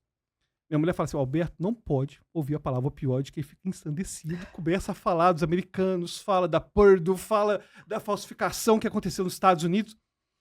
E aí, eu tava gravando um vídeo falando da crise opioide dos Estados Unidos. Pra quem não sabe, lá tá tendo uma crise de fentanil. Tem mais de 100 mil pessoas tem morrendo. cidades que estão tomadas Por por, fentanil. por fantasmas na rua. E, na verdade, a culpa disso era a indústria farmacêutica, que fraudou o Oxycontin, o Oxicodona, falava que não viciava e, na verdade, estava viciando, os médicos estavam ganhando comissão, enfim. E aí eu dei uma palestra no YouTube, um vídeo do YouTube, e o câmera gravou e tal. Foi pra casa. E ele tava com dor nas costas. E a palestra toda falando mal de opioide, que não pode tomar de qualquer jeito e tal. E aí ele chegou em casa. E a mulher dele, tá com dor nas costas? Toma Tem um isso remédio aqui. aqui da minha mãe, que é excelente, você pode tomar. Ele, tá, vou olhar. Era codeína, né? Ele olhou. Esse que é opioide. Isso aqui é perigosíssimo. Eu não posso ficar tomando isso à toa. Aí ele falou assim, Alberto, se eu não tivesse ouvido você falando, eu tinha tomado Não, e tem codeína uma à toa. coisa no Brasil, assim, que todo vizinho é médico, E com né? certeza. E o paciente acredita mais no vizinho, É. né, do que no médico. E tem uma coisa, deu certo, eles continuam tomando. Aí eu chegava a receber gente que falava assim, tá, o que você tem? Ah, eu tinha ansiedade, tinha insônia. Ah, tá, e aí? Não, continuo, mas assim, você toma o quê? Ah, eu tomo, na época tinha o Lorazepam, que era o Lorax, você lembra? Teve uma fase. Ah, é, tá, você tá tomando há quanto tempo? 8 anos. Eu falo assim, mas quem passou isso? Não, eu fui no médico uma vez e ele falou pra eu tomar. Esse Aí eu aí é falei, o- não voltou e continuou. E o outro problema de psiquiatras, que as pessoas não entendem, é que psiquiatra é um atendimento a médio e longo prazo. Ninguém vai numa sessão só com o psiquiatra, não. Exatamente, existe não isso. existe E a culpa não é do psiquiatra também, não. Não, porque é porque é uma especialidade em geral de uma coisa crônica. Você é cardiologista hipertenso, você vai uma vez só? Depois ué. Você tem que fazer vai sempre. acompanhamento. Inclusive Diabético, você tem que fazer acompanhamento. Inclusive porque os medicamentos vão mudando a forma que eles vão agindo, os receptores vão se alterando. A Exatamente. forma que o cérebro funciona vai só alterando. Isso as pessoas não entendem. Então, isso tudo, você está falando uma coisa, psicoeducação é algo urgente. Agora, esse ano, a partir de maio, junho, a gente vai ter a obrigação de promoção de saúde mental nas empresas. A primeira coisa que tem que se fazer é psicoeducação, maciçamente, como aconteceu com o cigarro, por exemplo. Nós tivemos psicoeducação durante muito tempo no Brasil, o que fez cair. E as pessoas ignoram isso, elas não percebem isso.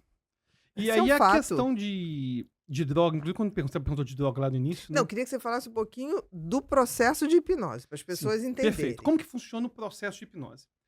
Na verdade, a gente vai usar técnicas que tradicionalmente a gente usa na psicologia. Mas a pessoa vai estar no estado mental alterado que altera a sua percepção. E ao alterar a sua percepção, ela tem um aflorar maior de expressão emocional, ela tem um aflorar maior de por que ela está fazendo aquilo. Então, por exemplo, atendi um cliente que está viciado em crack. E quando você pergunta, por exemplo, para alguém que está viciado em crack ou cocaína, tem alguma coisa que você gostava de fazer que você não faz mais? Você vai ver que a droga já entrou nele completamente. Ele só usa a droga. E o pior é o seguinte, a gente até comenta na importância de psicoeducação, mas muitas vezes o cliente sabe o que tinha que fazer. Ele sabe o que tinha que fazer, sabe como deveria agir. Só que, infelizmente, ele não vê que tem recurso para fazer aquilo. Ele não acha que ele vai conseguir fazer aquilo. E na hipnose a gente faz um relaxamento, geralmente é um relaxamento. Faz um relaxamento que leva a uma alteração de percepção. Então a pessoa consegue mais facilmente, por exemplo, imaginar como que vai ser a rotina dela amanhã. Então a gente faz ela vivenciar como se fosse um filme, a rotina do dia Uhum. seguinte. E aí a gente evita uma coisa que eu sempre chamo de erros de previsão. Nosso cérebro, ele tá querendo prever o que vai acontecer. É uma É máquina uma máquina de preditora. predição, Ela é exatamente. máquina de previsão. Não é um computador. Na verdade, é uma máquina que quer prever o que vai acontecer. Então, Um por exemplo, pouquinho mais sofisticado. é um pouquinho mais sofisticado. Eu soube abrir a porta, aliás, nem fui eu, mas eu saberia abrir a porta aqui no estúdio. Eu Uhum. nunca vi aquela porta na vida. Mas meu cérebro, devido à minha história, devido à quantidade de portas que eu já abri na vida, eu saberia abrir essa porta. Ou seja, eu vou prever e ele age de acordo com a previsão. E frequentemente, né, quando a gente fala de vícios, tem os chamados erros de previsão. O que é isso? Duas situações. Imagina que você não quer comer chocolate. Aí tem duas situações. Na primeira, você vai para uma festinha de criança. Aí você se prepara, come uma coisinha antes e vai à festinha. A segunda chega assim: ô, Ana Beatriz, trouxe esses bombons que você mais gosta e te dou. A chance da pessoa comer nessa segunda situação é altíssima. Por quê? O cérebro tem um erro de previsão. Porque ele não previa que Que naquele aquela momento pessoa ia levar aquela pessoa ia levar isso. os meus bombons prediletos. Os seus Eu bombons. estou quase que batida no lance. Eu tô sem Exatamente. defesa. E exatamente. Então, a gente consegue evitar esses erros de previsão durante a hipnose. Então, por exemplo, aí você imagina, por exemplo, faz ela imaginar aquele momento que ela ia cair na tentação de usar o crack Entendi. e fazer ela ter um comportamento distinto e sentir de forma genuína, porque a alteração da percepção causada pela hipnose é capaz da pessoa sentir de uma forma mais autêntica como seria de verdade. Essa que é a grande diferença de uma terapia comportamental com hipnose ou sem hipnose, porque frequentemente a terapia cognitivo-comportamental vai ser prescritiva. Olha, é uma palestra, faz isso, Uhum. faça aquilo. Tá, mas eu já Vai sei o que eu até tenho te que fazer. ajudar nesse processo. Sim, mas o ponto é que muitos dos clientes já sabem. A questão é o start. É, Para a fazer. pessoa sentir que tem recurso para fazer aquilo. Então você está dizendo que a hipnose é uma técnica no qual você promove um relaxamento, que por si só já é muito bom, Claro, porque descansa o cérebro, Claro. tira ele desse modo de luta e fuga. de luta e fuga, que seria o padrão. Claro. O modo padrão quase que vai para um modo flow ali, né? Exatamente. É isso. E essa pessoa passa a lidar com situações mentalmente imaginadas que para ela, por exemplo, causaria desespero se fosse real. Exatamente. Então você treina para uma situação. Muitas É que vezes nem, sim. por exemplo, eu me lembro que tinha uma época, agora não está muito diferente, mas que tinha sequestros em São Paulo e Rio. Os sequestros relâmpago estavam muito na moda, né? Teve uma época que era muito, mas muito, era pouco não. E aí as pessoas, a gente chegava uma hora que já estava falando, eu tinha paciente, chegava, e se eu fosse sequestrado? E não sei o que, chegou uma época que era tanto isso, no início dos anos 2000, eu tinha um paciente a pânico. Aí um dia ele falou assim: se eu fosse sequestrado? Eu olhei para ele e ele era sequestrável. E foi a época que o Washington Oliveto foi Eu sequestrado, lembro a demais. filha do Silvio Santos. Então, assim, existia uma medo real. um medo real. Aí eu falei assim: você vai fazer a mesma coisa que você faz quando você tinha pânico e você tinha uma medicação SOS. Ah, tá. E aí ele foi sequestrado. É inacreditável isso. Impressionante. Aí ele foi posto, entraram um carro, o carro é blindado, mas ele estava no posto de gasolina, abriu a porta para passar o cartão na época, né? Entraram no carro, arrancaram, jogaram ele na mala. E ele, quando se viu naquele escuro da mala, ele falou: eu vou. Aí começou tum, tum, tum, claro, no Óbvio, descarga de normal. noradrenalina. Aí ele botou a mão no bolso. Ele tinha a medicação SOS. Ele andava com a medicação SOS. Eu ainda falei: um dia você vai perder a validade. Eu quero ter esse nível de psicoeducação. O troço, eu falei, vai se desfazer. Ele falou: então, eu tenho sempre um no bolso. Ele usava sempre blusões que tinham um bolso. E era uma forma de medicação que era sublingual. Então não precisava água, não precisava nada. Tanto que 2 anos depois dele já estar de alta, eu falei: ele tá aqui. Eu posso ser sequestrado hoje? Ele falou assim, depois que eu me salvei do sequestro. E aí ele botou os 3 e falou, deixa eu acalmar. Aí ele olhou para o carro atrás, tinham 2 lanternas. Aí ele falou assim, eu acho que eu tiro essas lanternas, são de encaixe. Olha que controle. Tem muito controle. Aí era um carro turbo, então toda vez que parava no sinal, quando eles iam acelerar, fazia "vu", aí ele dava uma Aproveitava o pancadinha. barulho, né? Exatamente. Aí foi. Puf. Aí ele conseguiu tirar uma. Ele foi, botou a perna pra fora. Claro, passou por um carro de polícia e uma perna. Não, Tem por um onde? corpo. Tem um corpo ali. A polícia foi e acabou o sequestro. Não, fantástico. Isso é psicoeducação. Claro. Isso é assim, se um dia. E eu juro, eu falei assim, meu Deus, será que ele tinha sei lá, alguma premonição? Porque ele foi tão enfático. Não, eu quero que você me responda. O que que eu faço? Eu falei, olha, É o que dá eu pra não fazer. acho que vai acontecer, mas faça isso. Porque a primeira coisa é você retomar a sua calma para pensar. Você não pode entrar em desespero. E o pior é que os pensamentos, quando a gente tá com noradrenalina, tá com Não, cortisol, você com vai pro ficar acelerado, desespero. vai Então tomar ele falou atitudes. assim, foi feito muito rápido e eu consegui. E aí ele ouviu o barulho da polícia. Ele falou assim, foi o tempo mais longo, porque eu ouvia a sirene em câmera lenta. Quando eu fui ver, o carro foi parado e eu fui arrancado de lá. Ele falou, eu vou ter esse remédio no meu bolso o resto da vida. E eu decreto que quando eu for enterrado, por favor, botem no meu caixão. Porque foi um remédio bonzão, né? Sim, mas uma medicação SOS, entendeu? Claro. E aí teve uma época que teve, acho que no governo Fernando Henrique, uns apagões. Não, foi terrível. Não foi? Muito apagão. Aí eu tinha paciente, o que, que eu faço se acabar a luz dentro do elevador? Então, o que você está colocando é que a hipnose tem essa coisa de preparar você para situações que você, no dia a dia, pode se deparar, mas com uma Exatamente. descarga de adrenalina Exatamente. que você entra em desespero, você não Exatamente. pensa. Outro exemplo, É isso. Exatamente. Outro exemplo que eu acho que é muito fácil de entender isso é medo de avião. Tem várias pacientes que têm medo de avião. Inclusive, frequentemente, elas têm medo de elevador. É comum... no ambiente fechado, que você não tem como sair. Eles serem todos claustrofóbicos. Uhum. E aí, o que acontecia? A gente sabe, por as evidências, que terapia expositiva é a melhor terapia para Sim. esse tipo de medo. A pessoa tem que se expor, para quem não sabe, é uma terapia que a pessoa vai se expor no ambiente Vai controlado desensibilizando. para dessensibilizar. E a hipnose? Imagina, medo de avião. Eu consigo fazer a pessoa hoje ter a mesma sensação do dia da viagem. Que é o grande desafio para uma terapia desse tipo. Porque o medo de elevador, eu consigo fazer tarefa. Na terça você vai lá no elevador, na quarta, na quinta. Mas o avião? A pessoa não vai ter dinheiro para ficar comprando passagem para ir todo dia. Não. Antigamente tinha um simulador de voo da Varig e a Varig cedia pra gente pra fazer isso, mas não tem mais. E é desafiador. Muito. Você tem E que aí levar a pessoa. hipnose ela consegue fazer a pessoa ter esse faz de conta num nível de alteração de percepção, que a pessoa sente que realmente está alterado. Exatamente.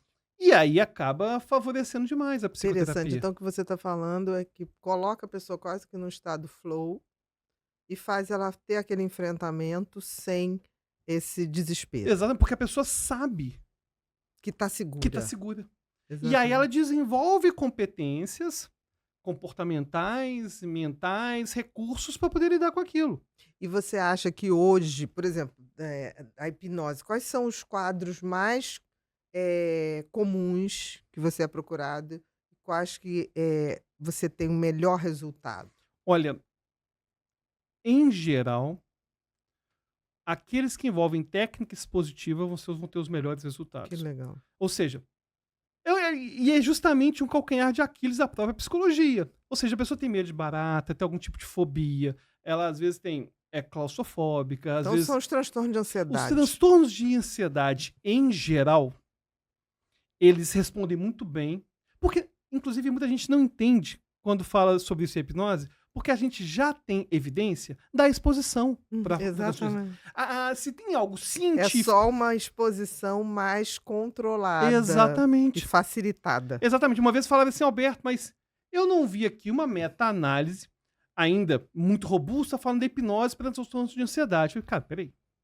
você pega as meta-análises de exposição, elas colocam exposição imaginativa, colocam exposição em vivo. É exposição. O que a gente mais tem de científico para isso é exposição. Se eu tenho uma ferramenta que é capaz de favorecer a exposição, é claro que ela é embasada cientificamente. Eu estou fazendo uma exposição. Agora, o ponto é que 90%, sei lá, 95%, estou exagerando aqui na porcentagem, dos hipnólogos não trabalham assim. Com esse com essa perspectiva comportamental. Porque vão trabalhar frequentemente uma perspectiva de lei da atração, do subconsciente. Que não é o propósito. Não é. Agora, é claro que tudo pode funcionar, porque, inclusive, é interessante que eu mudei a minha opinião, eu era preconceituoso, mudei minha opinião, em relação a várias práticas alternativas do SUS. Por quê? Bom, vamos lá. Grande parte dessas práticas complementares, alternativas, não tem evidência suficiente científica. Uhum. Aí eu comentei com um amigo meu, eu sou contra e tal. Aí ele falou assim, olha, Alberto, vou te dar a real aqui do SUS. Como funciona aqui no CRAS, que eu trabalho no CRAS. Em geral, são voluntários. E, em geral, quem faz o acolhimento deste pessoal que vem cá é esse pessoal. Quem faz o acolhimento de verdade, escuta, fica uma hora com aquela escuta autêntica, não punitiva, que vai poder dar o apoio, acolhimento, quem vai fazer isso é o terapeuta integrativo. Porque o psicólogo aqui está abarrotado. O médico aqui está abarrotado.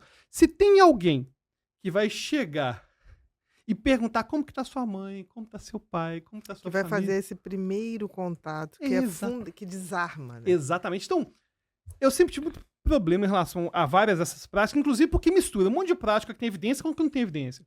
Porque pra mim, sei lá, fitoterapia, que é algo que tem muita evidência pra muita coisa, tá misturado com outras práticas que não tem nada a ver, pra mim não faz sentido. Uhum. Mas hoje eu já mudei um pouco a minha opinião, porque em geral são voluntários e aquilo que eu tava comentando, esse mecanismo oculto por trás da terapia. Às vezes, essa empatia, esse acolhimento, vai fazer mais diferença na vida daquela pessoa do que anotar as emoções no dia a dia, do que fazer, sei lá, Entendi o que você tá falando. uma seta descendente. Novamente, aquela questão de não excluir todas as possibilidades. Exatamente. A gente tem que estar muito aberto a entender que, olha que bizarro na psicologia. A única prática que a gente tem que o paciente gostar da intervenção faz diferença só na psicologia. Por exemplo, eu fiz uma cirurgia refrativa. Eu não enxergava, 4 graus de miopia. E vender esse tipo de procedimento é muito fácil, né? Alberto, é o seguinte. Tem 3 técnicas. LASIK, a PRK e tem a Smile. PRK custa metade do preço. A Smile amanhã está trabalhando. Pô. Amanhã tô trabalhando. Eu achei top essa aí. É. Aí fiz a Smile. Agora, o ponto é o seguinte. Quem essa pessoa votou é irrelevante. O que ela pensa sobre política? Enfim, tudo isso é irrelevante. Psicologia muda tudo. Na psicologia, o terapeuta ter votado Lula ou Bolsonaro já é suficiente para o processo acontecer ou não. Isso é uma coisa. Inclusive, por exemplo...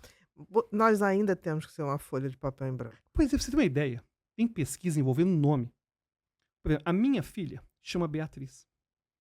O fato de você ter um nome igual ao da minha filha já muda a conexão da gente conversar. Com certeza. A gente tem pesquisa envolvendo isso, por exemplo. Nós somos seres totalmente simbólicos. Exatamente, são no momento em que, como que eu vou conseguir ter um delineamento experimental que vai conseguir tirar todas essas variáveis estranhas? Eu trabalhei no laboratório de avaliação de diferenças individuais da UFMG. Não tira. Eu sei qual é a diferença. Você pode minimizar. Pois é, mas... Então, o ponto é que, no momento que eu tenho uma prática em que, na intervenção, as crenças, valores, time de futebol, tudo faz diferença.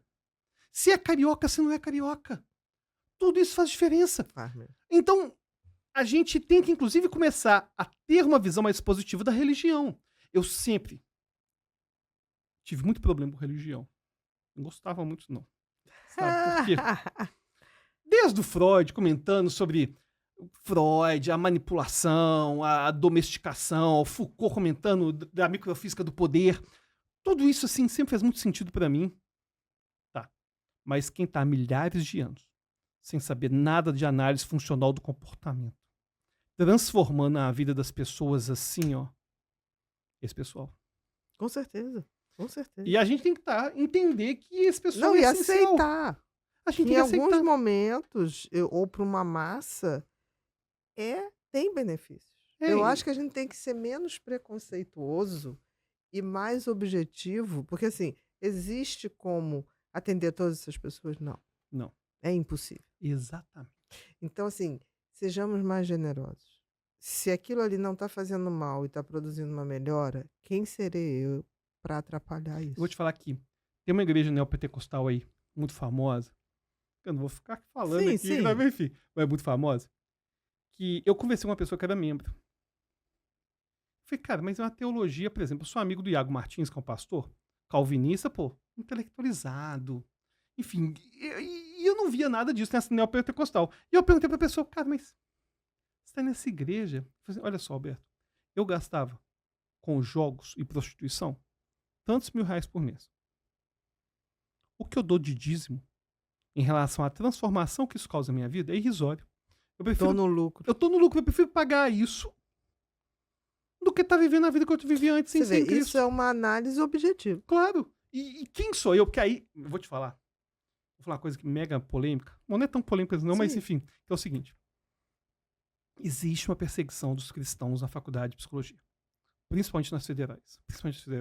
Vamos falar da UFMG, que eu estudei lá, certo? Ah, alguém na USP, enfim. Sim. Você Mas o que pode falar aconteceu? de onde. De onde eu estudei, e detalhe, eu me formei tem um certo tempo, né? Tem alguns anos já que eu formei. Mas é engraçado que tinha até mesmo um proselitismo ateísta em relação ao paciente que falava que estava indo na neopentecostal, que estava um olhar de superioridade, sabe? Que só afasta. Isso afasta. Que só afasta. Por isso que essa coisa do papel em branco, eu nunca discuti política com o paciente, nunca discuti religião. Eu tinha uma aceitação independente do que fosse. Não, pra você ter uma ideia, eu não posso atrapalhar. Se eu não puder ajudar, Claro. eu só não posso atrapalhar. E a gente tem que ter essa responsabilidade. Inclusive, psicologia cristã, me perguntaram, Alberto, o que você acha de psicologia cristã? Eu falei, peraí, vamos lá. O que você está chamando de psicologia cristã? Se você está falando do nicho de atuação em que a pessoa evangélica vai atender evangélicos, porque tem uma mesma cosmovisão, porque tem valores parecidos, e vai fazer atendimentos baseados em evidência, atendimentos... Eu acho ótimo ter psicologia cristã. Da mesma forma que a gente tem psicologia feminista.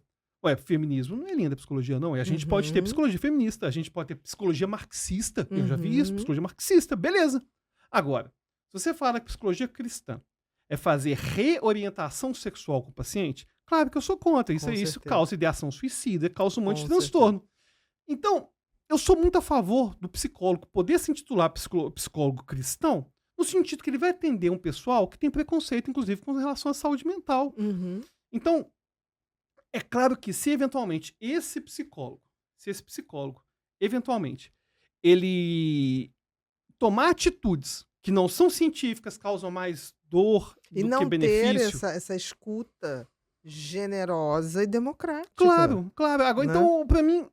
Ou então ele diz, só atendo pacientes aqui, nesse nicho. Ok, deixa isso claro. Pois é. Agora, não pegue um paciente que tem outra visão e tentar doutrinar, porque isso, o Estado é laico. É claro.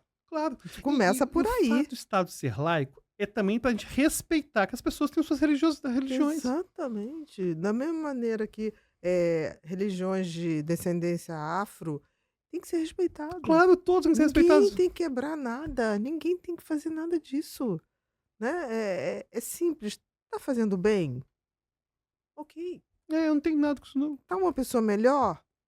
Ok. Pois é. Porque tem gente que eu me lembro quando eu atendi, mas a senhora, qual é a religião? Eu falei, não tem. Qual a sua religião? Não tem. Mas a senhora fala tanto de Deus. Tem uma fé inabalável. Inabalável. Mas como? Eu tenho do meu jeitinho. Tem meu telefone, na época era telefone, né? Meu telefone vermelho com Deus. Hoje não precisa, é só ligar o Wi-Fi. Entendeu? Porque assim, é como eu vejo a vida, mas não tenho mesmo. Eu me dou com rabino, eu me dou com pastor, eu me dou com padre da Igreja Católica, eu me dou com pastor da Evangélica. Não tem problema nenhum. Não, e na verdade, Nada, se você pega. nada. As pessoas valorizam muito as diferenças. Porque se você pegar o que todo mundo tá querendo, são coisas muito parecidas. Gente, Não, e inclusive até mesmo política. Se você pega, em termos de Lula e Bolsonaro, as intenções das pessoas que são a favor do Lula e as intenções das pessoas que são a favor do Bolsonaro são intenções positivas. Não existe realmente aquela ideia maquiavélica que eles colocam para Lula, para Bolsonaro. Não, isso é muita ingenuidade pensar isso. eu acho até que hoje existe essa bolha de radicalismo.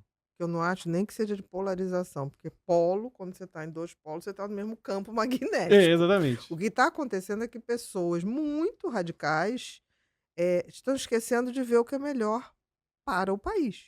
Sim, inclusive, Independente, por exemplo, saneamento básico é bom para o país, acabou. Não pode ser de um lado ou de outro. Educação não pode ser eu vou daqui te dar um ou exemplo daqui. interessante, que é o seguinte. Falando da minha vida, né? Eu odeio escola.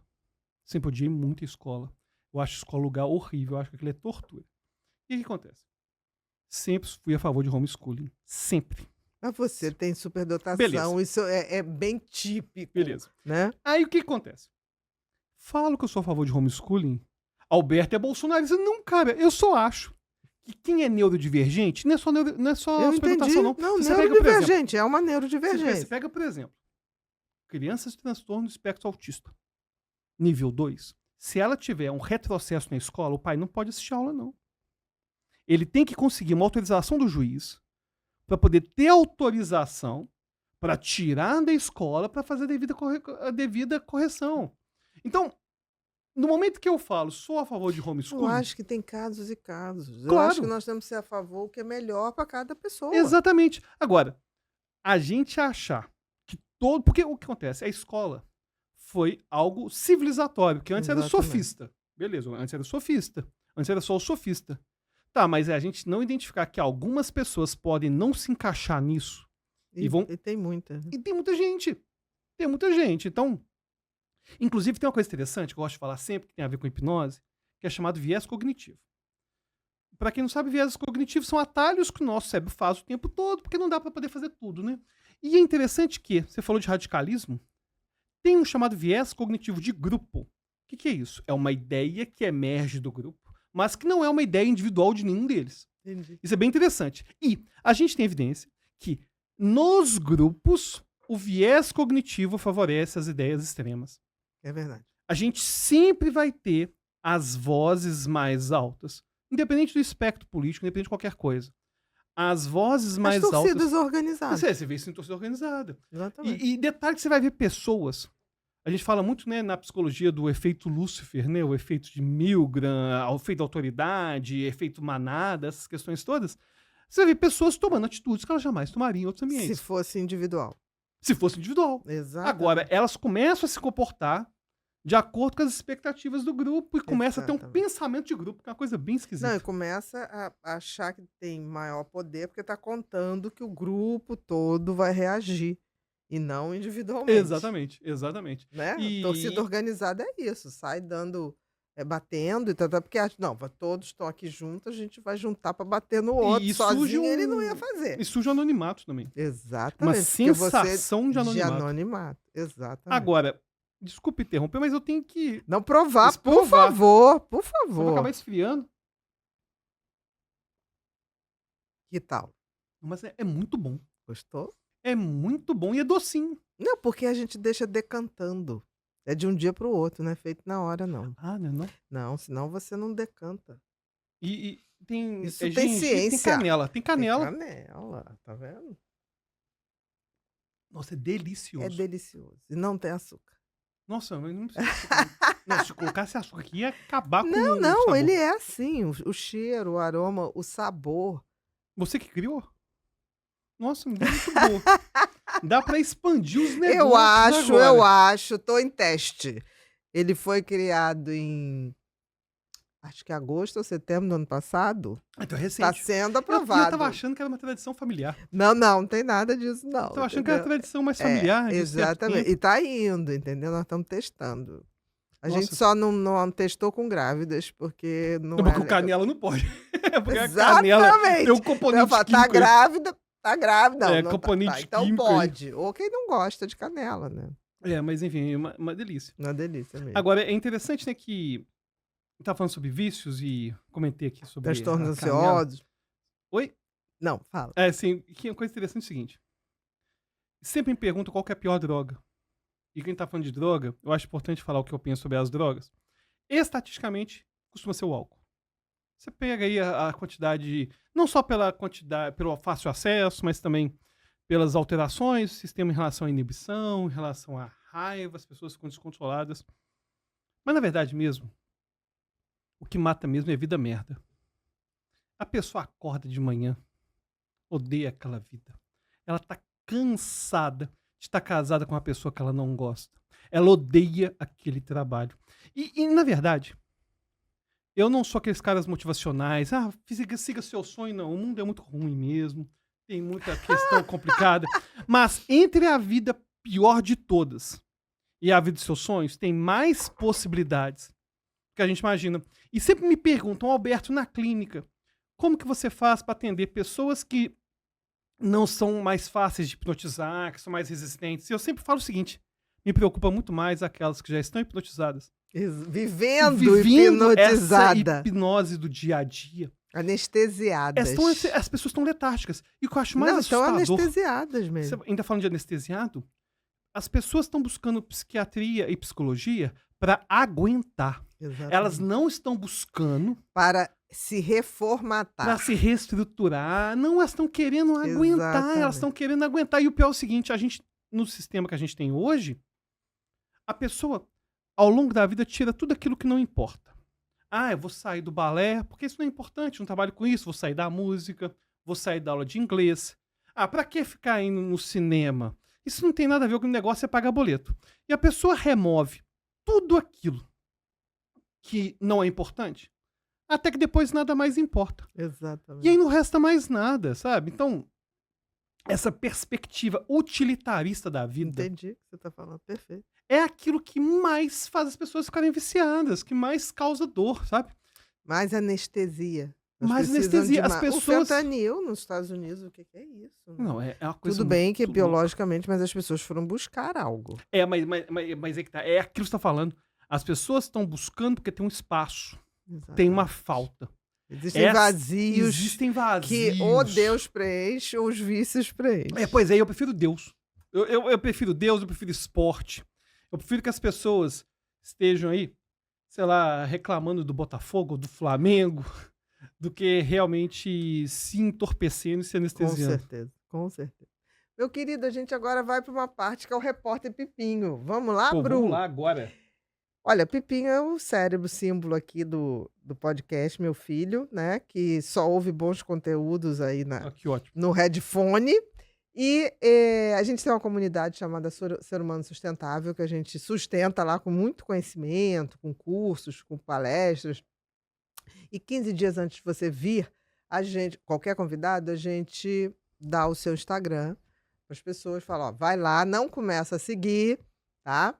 Para não dar bandeira, e vocês mandam as perguntas que vocês gostariam de fazer. Ótimo. Podemos? Com certeza. Então vamos lá, Bru. Sempre tive curiosidade sobre hipnose, mas vejo muitas informações contraditórias. Como diferenciar a hipnose clínica da hipnose de entretenimento que vemos na TV? Ótima pergunta. Achei uma pergunta muito boa. Bom, primeiro, eu quero esclarecer que os fenômenos de entretenimento eles são reais. Eles são reais, só que eles vão funcionar com 15% da população e para aquele fim. Ou seja, a pessoa está no show de hipnose de palco e tem a sugestão, agora sua voz vai sumir, por exemplo, e a voz some, ela vai ter uma alucinação, vai ter um delírio, enfim, tudo isso pode acontecer. Mas é naquele momento, para aquela apresentação, e não tem nenhum embasamento clínico para isso. Não está tratando Não nada. está tratando nada e não tem como tratar daquele jeito. Por exemplo, Bernheim, que foi professor de Freud na escola de Nancy, no início lá, né, da psicanálise, ele tinha uma terapia que era parecida com isso. Ele hipnotizava a pessoa e falava, agora o sintoma some, agora o sintoma some. E aí Freud percebeu que o sintoma voltava. Que Sim, foi chamado de porque era deslocamento do naquele sintoma. momento. É, naquele momento. Ou seja, essa hipnose, apesar de terem fenômenos reais, não tem a ver com aquilo que a gente trabalha na hipnose clínica, ao menos no século XXI. Uhum. A gente vai trabalhar principalmente fazendo técnicas de exposição, igual eu falei Os anteriormente. A medos. pessoa tem algum medo, vai fazer um enfrentamento naquele momento. Segundo, relaxando o corpo. Inclusive, Ana, uma coisa interessante. Muita gente comenta assim, mas Freud abandonou a hipnose.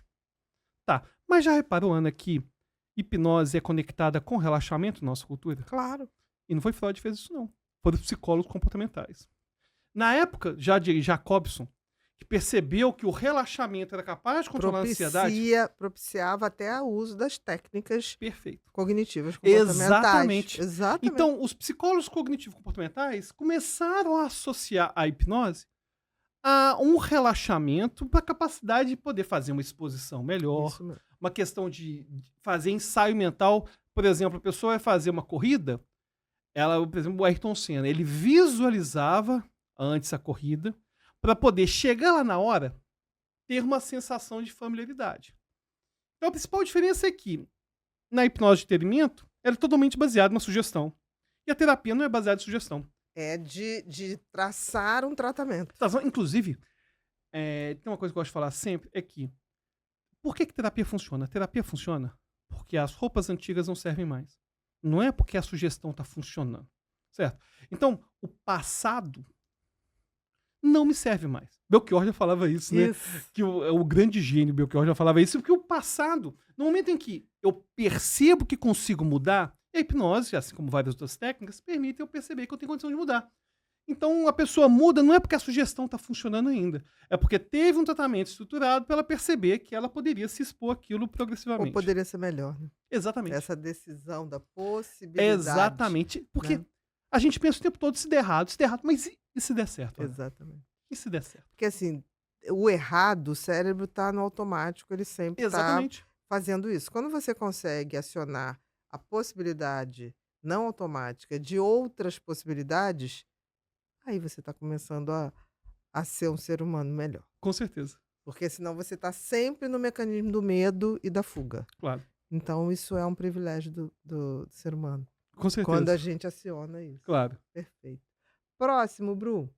Existe alguma técnica de hipnose que possa ajudar no controle da ansiedade? Sim. A própria. A hipnose, própria propriamente dita, hipnose. já faz isso. Exatamente. Agora, do jeito que colocou assim, parece que está criando uma técnica que pode ajudar circunstancialmente. E tem uma técnica que eu adoro ensinar meus pacientes, que não é realmente da hipnose, mas que eu trabalho também na clínica, que é a respiração diafragmática. Exatamente. E tem a respiração do pranayama, que a gente chama de 478. Que é uma respiração que você inspira no 4, segura por 7 segundos, depois solta por 8. E faz alguns ciclos. A expiração tem que ser sempre maior. A expiração maior, que é o 4, 7 e 8. E na expiração tem que soltar tudo. Porque no isso máximo leva... que você Exatamente. puder. Exatamente. E isso leva também, claro, não é um tratamento, mas naquela questão circunstancial, Dá um alívio. dá um alívio. Não, e eu já fiz, eu faço muito técnicas de relaxamento comigo. E é inacreditável, assim. Se eu vou ao cardiologista, né? Fazer sempre acompanhamento. E aí eu falo assim, deixa eu só fazer a respiração um pouquinho para tirar. Ah, então deixa eu tirar para contar agora, tá? Baixa. Não, é Se impressionante. eu fizer 3 ciclos daquilo, baixa. Aí ele, não, é sugestivo. Aí na outra eu falei, vou fazer de novo. Olha só, pode ver quanto tá. Você E vai baixa ver. mesmo. E baixa. Então, assim, e isso você pode usar várias vezes. Claro, entendeu? Porque o bom da respiração é que ela não envolve a imaginação, a visualização. Não, é na é hora, mecânico. no corpo, é mecânico. Mecânico, e já funciona. E já Agora, funciona. quando você junta isso, uma respiração com a imaginação, você potencializa. Com né? certeza. Não tem dúvida. Próxima, Bru. Tem dificuldade em lembrar o que estudo, especialmente para provas. Técnicas de memorização realmente podem fazer diferença ou algumas pessoas simplesmente têm mais facilidade natural para isso? Boa pergunta, vamos lá. Primeiro que a gente não pode ignorar que existem diferenças individuais. Claro.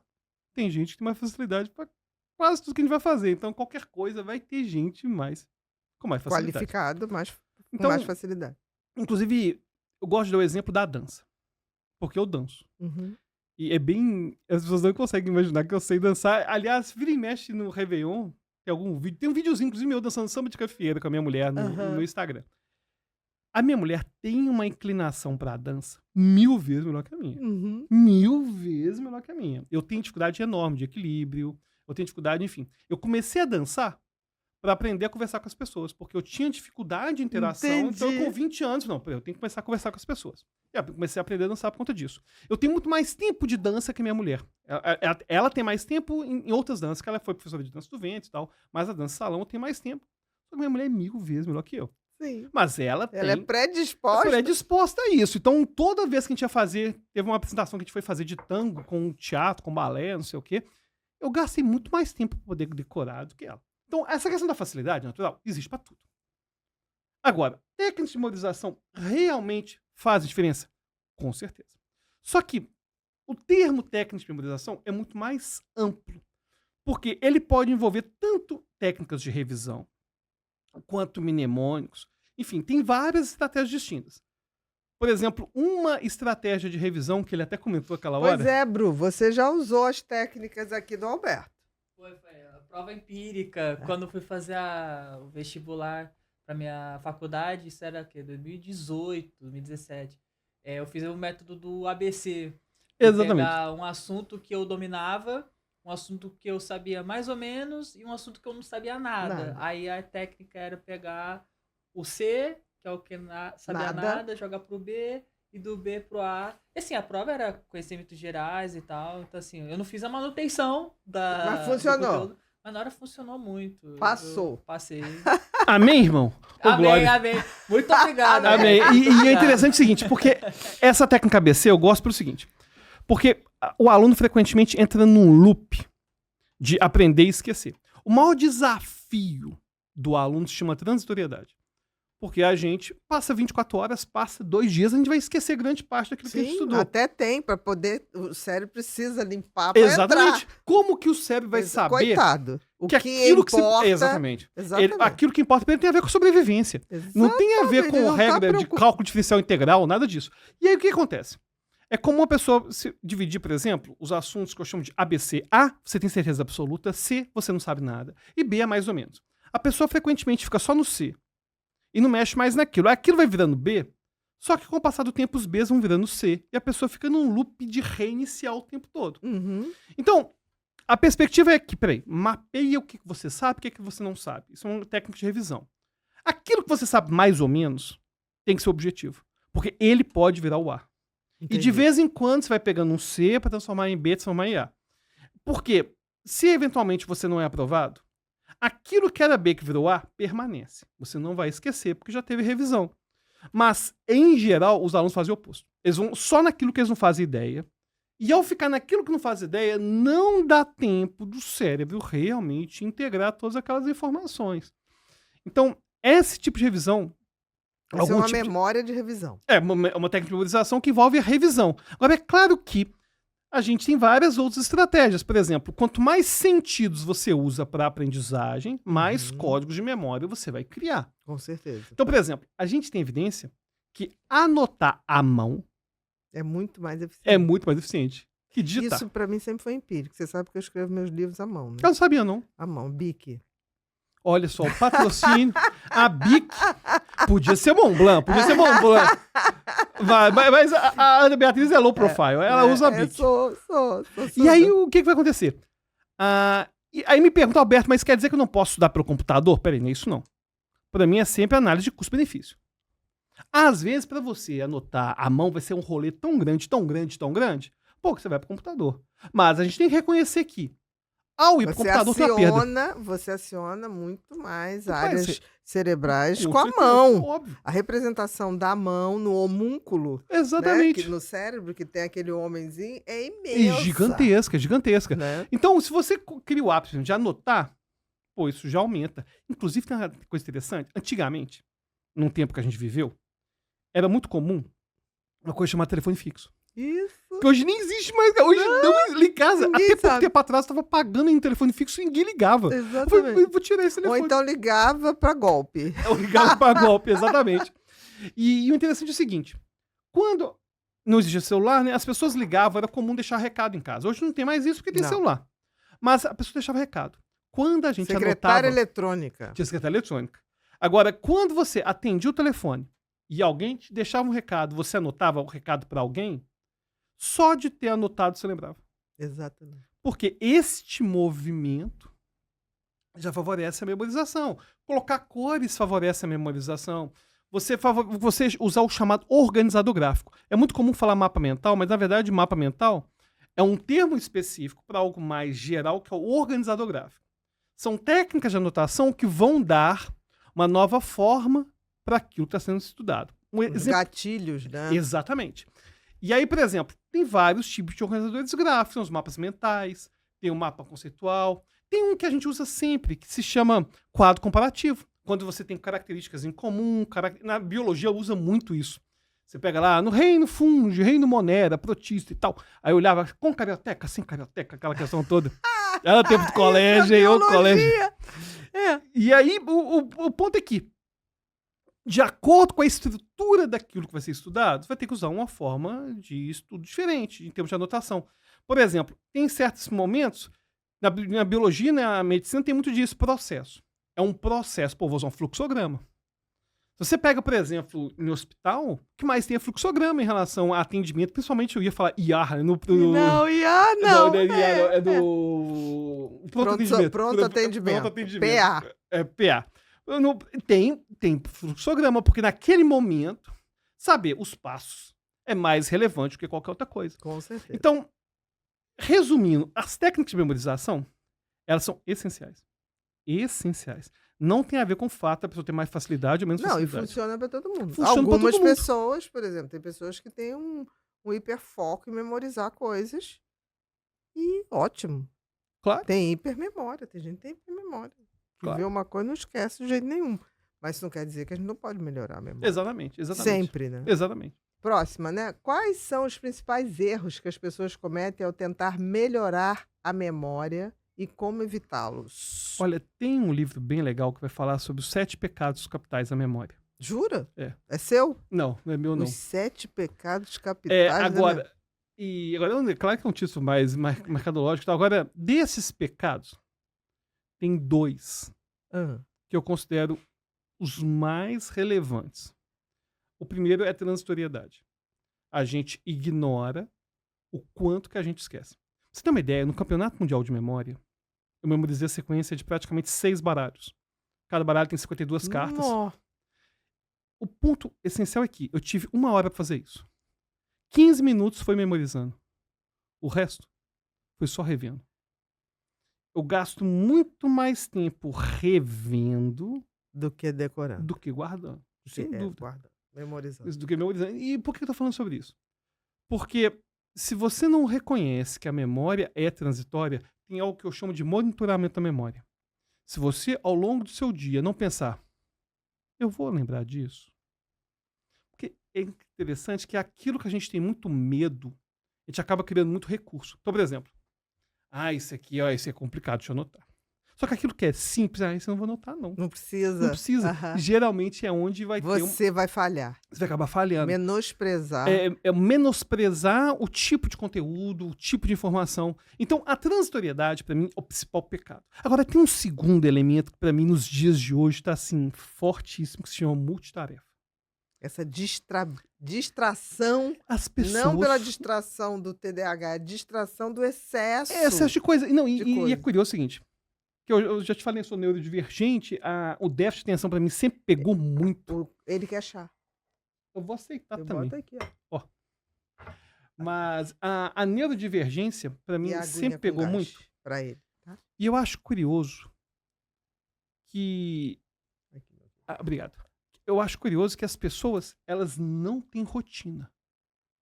Sem rotina, Ana, eu não funciono. E eu não gosto de rotina, não. Eu detesto. Mas é necessário. Mas sem rotina eu não consigo viver. Então, as pessoas também. hoje, elas não têm rotina. E elas fazem várias coisas ao mesmo tempo. Pra você ter uma ideia, o negócio tá ficando tão louco que até mesmo as relações... Eu conheci minha mulher no encontro de família, certo? Naquela época não tinha esse negócio de aplicativo, não tinha nada disso. Imagina, era bem melhor. E é curioso porque a minha mulher, ela é Valéria Delísola, ela é minha prima. Ah, ela é? Ela é minha prima. E ela é, na verdade, o pai dela é irmão da minha avó. E aí o que aconteceu que eu apareci na televisão, Alberto Delísola. Os Delísola estavam fazendo encontro e eu fui. Só que eu não conhecia. A minha mulher e tal, eu a conheci. Quando eu queria falar com a minha mulher, eu ligava na casa dela e conversava com o pai dela. Oi, tudo bem? Aqui é o Alberto. Gostaria de falar com a Valéria. Ou seja, era tudo muito mais difícil e menos imediato. Então a gente não tinha essa questão de conversar com várias pessoas ao mesmo tempo. Não, cara, eu ligava lá e ia conversar com ela. Hoje... Você sabia o que queria. Você não hoje ficava ligando para uma opção de gente. Hoje... O cardápio é vasto. A pessoa tava Aí no você Tinder. não escolhe o que você vai comer. A pessoa tá no Tinder. Ela conversa, o colega meu tá comentando, conversa com dezenas de pessoas ao mesmo tempo. Exatamente. Como que você vai ter uma conversa real com alguém? Conversando com dezenas Não, e de a pessoa pessoas ao falou mesmo uma tempo. coisa, outro dia tinha uma pessoa que usa aplicativo falando assim, não, mas aí, Bia, quando eu vi que era do signo tal, saí. Eu falei, como é que é? Não, você dispensou uma pessoa porque era do signo. Não, mas zoeira, não tem como ser certo. Não. Aí eu falei, é sério isso? Não, é sério. Não, aí... É que eu sou Aí aquariana, falou, aquariana é assim. Não, e agora, nos aplicativos, isso é mandante, tem que dar o signo. Mentira. É sério. Eu falei assim, isso é sério. Eu nunca entrei em aplicativo, E- então não sei. Aí ele falou, não, é sério. Se você for entrar, você tem que dar o seu signo. Senão, nem entra. Não, falei, eu entrei na faculdade em Gente do 2005. E a ideia quando tava na faculdade, da modernidade líquida do Bauman, Bauman? era uma ideia muito forte. Depois teve a questão dos amores Sigmund líquidos. Bauman. Pois é, e hoje tá mais real do que nunca essa questão. E eu tô falando isso Foi um porque... gênio também, sem né, o dúvida, Bauman. sem dúvida, pelo amor Ele de Deus. previu tudo que tá aí. Pelo amor de Deus, pelo amor de Deus. E essa Amores superficialidade... líquidos, tudo líquido. Essa superficialidade tem muito a ver também com a forma que a gente consome conteúdo, com a forma que a gente estuda hoje. Não, é a forma como a gente escolhe parceiros ou parceiras. Claro. Porque você acha, mas pode ter um melhor. Aí descarta aquele. Não, Aí não, mas assim, ali pode ter, não sei. Não é assim. E infelizmente, as relações humanas... Eu sei que parece que eu tenho 80 anos de idade, 90 anos de idade quando eu falo, Não, mas mas eu sinto que ela tá prejudicada. Eu ouvi um dia desses, não me comprometo com a estatística que eu vou dar agora, certo? Eu não sei a procedência, enfim, não é científico. Você sabe. É chute, certo? Enfim. Mas eu vi uma coisa assim, que mais de 50% dos homens hoje, que têm entre 25 e 35 anos, nunca convidaram uma mulher pessoalmente pra sair. Sim. Falei, gente, mas eu achei isso... É digital. Falei, é gente, louco eu isso. achei assim... É. Não, gente. Você nunca chegou pra menina, oi, posso te conhecer? Oi, posso conversar com você? Não, você foi fazer dança para se aproximar. Como Exatamente. também teve a geração, eu tive muitos amigos que iam tocar instrumento, violão, para poder, numa Pra poder festa, cortejar. ou cortejar, tocar o violão, olhar, encarar. Não tem mais isso, esse face-to-face. E quando falou que mais de metade dos homens nunca chamaram a mulher Mas eu acho que as pessoalmente. mulheres também estão assim. Pois é, mas acho que sim, eu acho que sim, eu acho que é tudo. Isso que eu acho É mais geral. assustador é que homens da minha idade que estão solteiros parece que esqueceram como que foram os anos 80 e os anos Não, 90. esqueceram. Aí Estão- vão pro E aplicativo vão pro fazer a mesma coisa. Pois é, eu acho isso Entendeu? muito esquisito. Acho muito esquisito. Então, se ressaltando aqui a questão dos principais erros, eu vejo que a questão da transitoriedade e a questão da multitarefa são os piores elementos. Para memória, e eu acho que não é só para memória. Eu acho para afetividade da gente. Claro, não, e tem uma coisa extra aí que eu acho interessante, que é a perda de informação, e a gente não tem a sensação da perda de informação. Então, por exemplo, se eu tô dirigindo, mexendo no celular, e dá tudo certo, eu não tenho acesso à informação que eu perdi no trajeto. Só vou ter esse acesso se tiver um acidente. Se Sim. surgir algo inesperado, eu bater o carro. E com a aprendizagem é a mesma coisa. No momento que eu tô estudando, ouvindo podcast, conversando com 10 pessoas ao mesmo tempo, mexendo no Instagram, fazendo tudo isso ao mesmo tempo, ouvindo música, eu não tenho acesso à informação que eu tô deixando de aprender. Por quê? Eu não percebo que eu tô aprendendo menos. Não. Eu só vou perceber isso depois, quando eu fizer uma avaliação, se eu fizer uma Isso é avaliação. verdade. Isso é verdade. Tanto que para escrever, eu preciso, assim, eu tenho um ritual. E olha que sou TDAH, eu sou avessa a ritual, mas tem uma Pois é, rotina monástica. é uma maldição, né? Porque se você não tiver rotina, eu não tenho que funciona. levantar às 5h30, tomar meu café, eu fazer. Celular desligado, não existe. Porque eu gosto daquela hora da manhã que eu acho que o ar tá mais leve, não sei. E aí eu começo às 6h30, de 6h30 eu vou até 12h30, isso sem celular, sem nada. E assim, só me chamo se for uma coisa de vida ou morte. Eu deixo isso claro, porque todo o resto, agora, se já morreu, me chama depois, porque já está decretada a chama quando morte. tiver o Eu velório. não posso fazer mais nada. Agora, se eu posso fazer alguma coisa, me chama. Aí, 12h30, eu como uma coisa que é muito leve, não pode ser comida pesada. E aí, 3 horas eu paro e vou andar ou vou andar de bicicleta. Aí, quando eu volto, isso, andar de bicicleta fixa. Alguma coisa na minha cabeça. Eu volto, preparo, tomo banho, preparo o que eu consegui fazer naquele dia, o que é o planejamento do dia seguinte, separo por itens, tomo banho e vou dormir cedo. Mas assim, as pessoas eu tenho conhecidos que ficavam assim, e aí, vai mofar aí dentro da casa? Sabe? Eu falei, é assim. Senão não funciona. Não funciona. Então tem o processo. Claro, E você essa tem que questão de submeter o não ter processo. rotina. Não, você não. Eu fico realmente sem sair uns 3 meses. Então, assim, é o processo. Claro. Tudo bem. Próximo, Bru. Gostaria de saber se é possível praticar a auto-hipnose e se existe algum perigo. Ótima pergunta. Na verdade, toda hipnose é uma auto-hipnose. Porque no momento em que, ainda que eu esteja ouvindo instruções, sou eu que imagino, sou eu que crio, toda hipnose é uma auto-hipnose. Exatamente. Você sugere. Eu estou sugerindo, porque ainda que a sugestão esteja vindo externamente, eu tenho que aceitar e engajar. Certo. Certo? Agora, tem perigo? Mais ou menos. A gente tem contraindicação para as próprias técnicas positivas.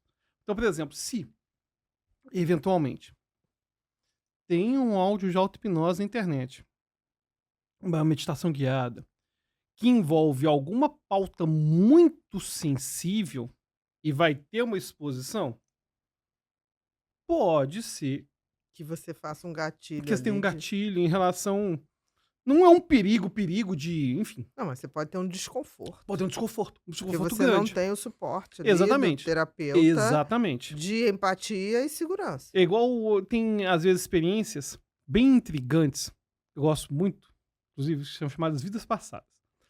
E tem muito áudio de vida Sim, passada e tal. Pô, a pessoa pode ter uma experiência de sofrimento. Se você me perguntar, Alberto, você acredita em vida passada?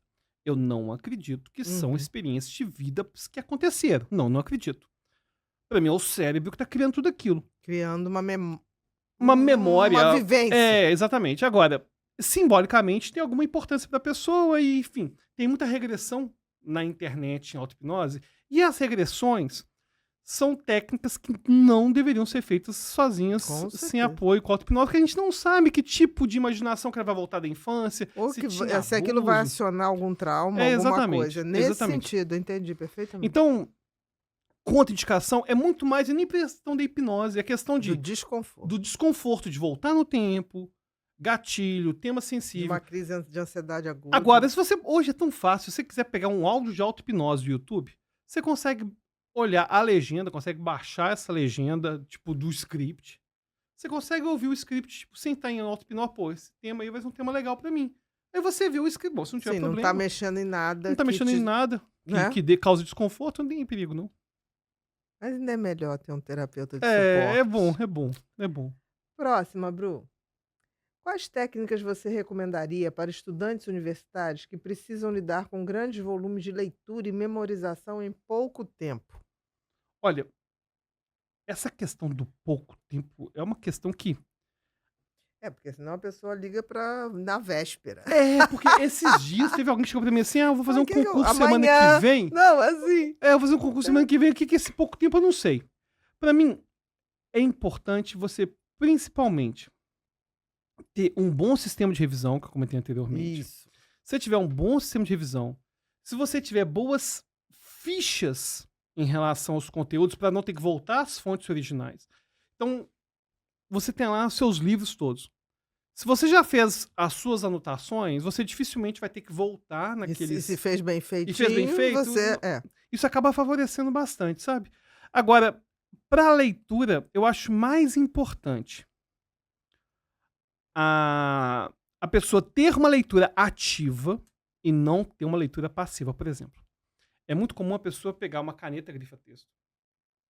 E dá a impressão que ela tá grifando, raciocinando, mas ela tá lá de forma puramente mecânica, Entendi. não tá realmente interagindo com Não aquilo. tá pegando o conteúdo e botando numa ficha o que realmente Sim. importa. Eu até acho importante o grifar como uma forma de selecionar Num primeiro no momento. primeiro momento. Mas depois você tem que Mas selecionar. depois vai ter que fazer Se algum tipo de você não reelaboração. seleciona, não... Não adianta, não adianta. Inclusive, a gente tem muita evidência de que de todas as técnicas de memorização, uma das que mais funciona é o processo de evocação. É você tentar falar aquilo com as próprias palavras. Sim. E não é à toa que quando a gente dá aula, tem conteúdos que a gente vai firmar de uma forma inacreditável dando aula. Porque a gente é obrigado a reelaborar aquilo de tantas Exatamente. formas diferentes e usar tantos recursos didáticos diferentes que a gente acaba aprendendo aquilo mais. Não, é interessante você estar falando. Por exemplo, eu dou muita palestra, né? Viajo muito ainda para dar palestra. E tem vezes que você vai fazer a mesma palestra, mas você chega lá, muda tudo.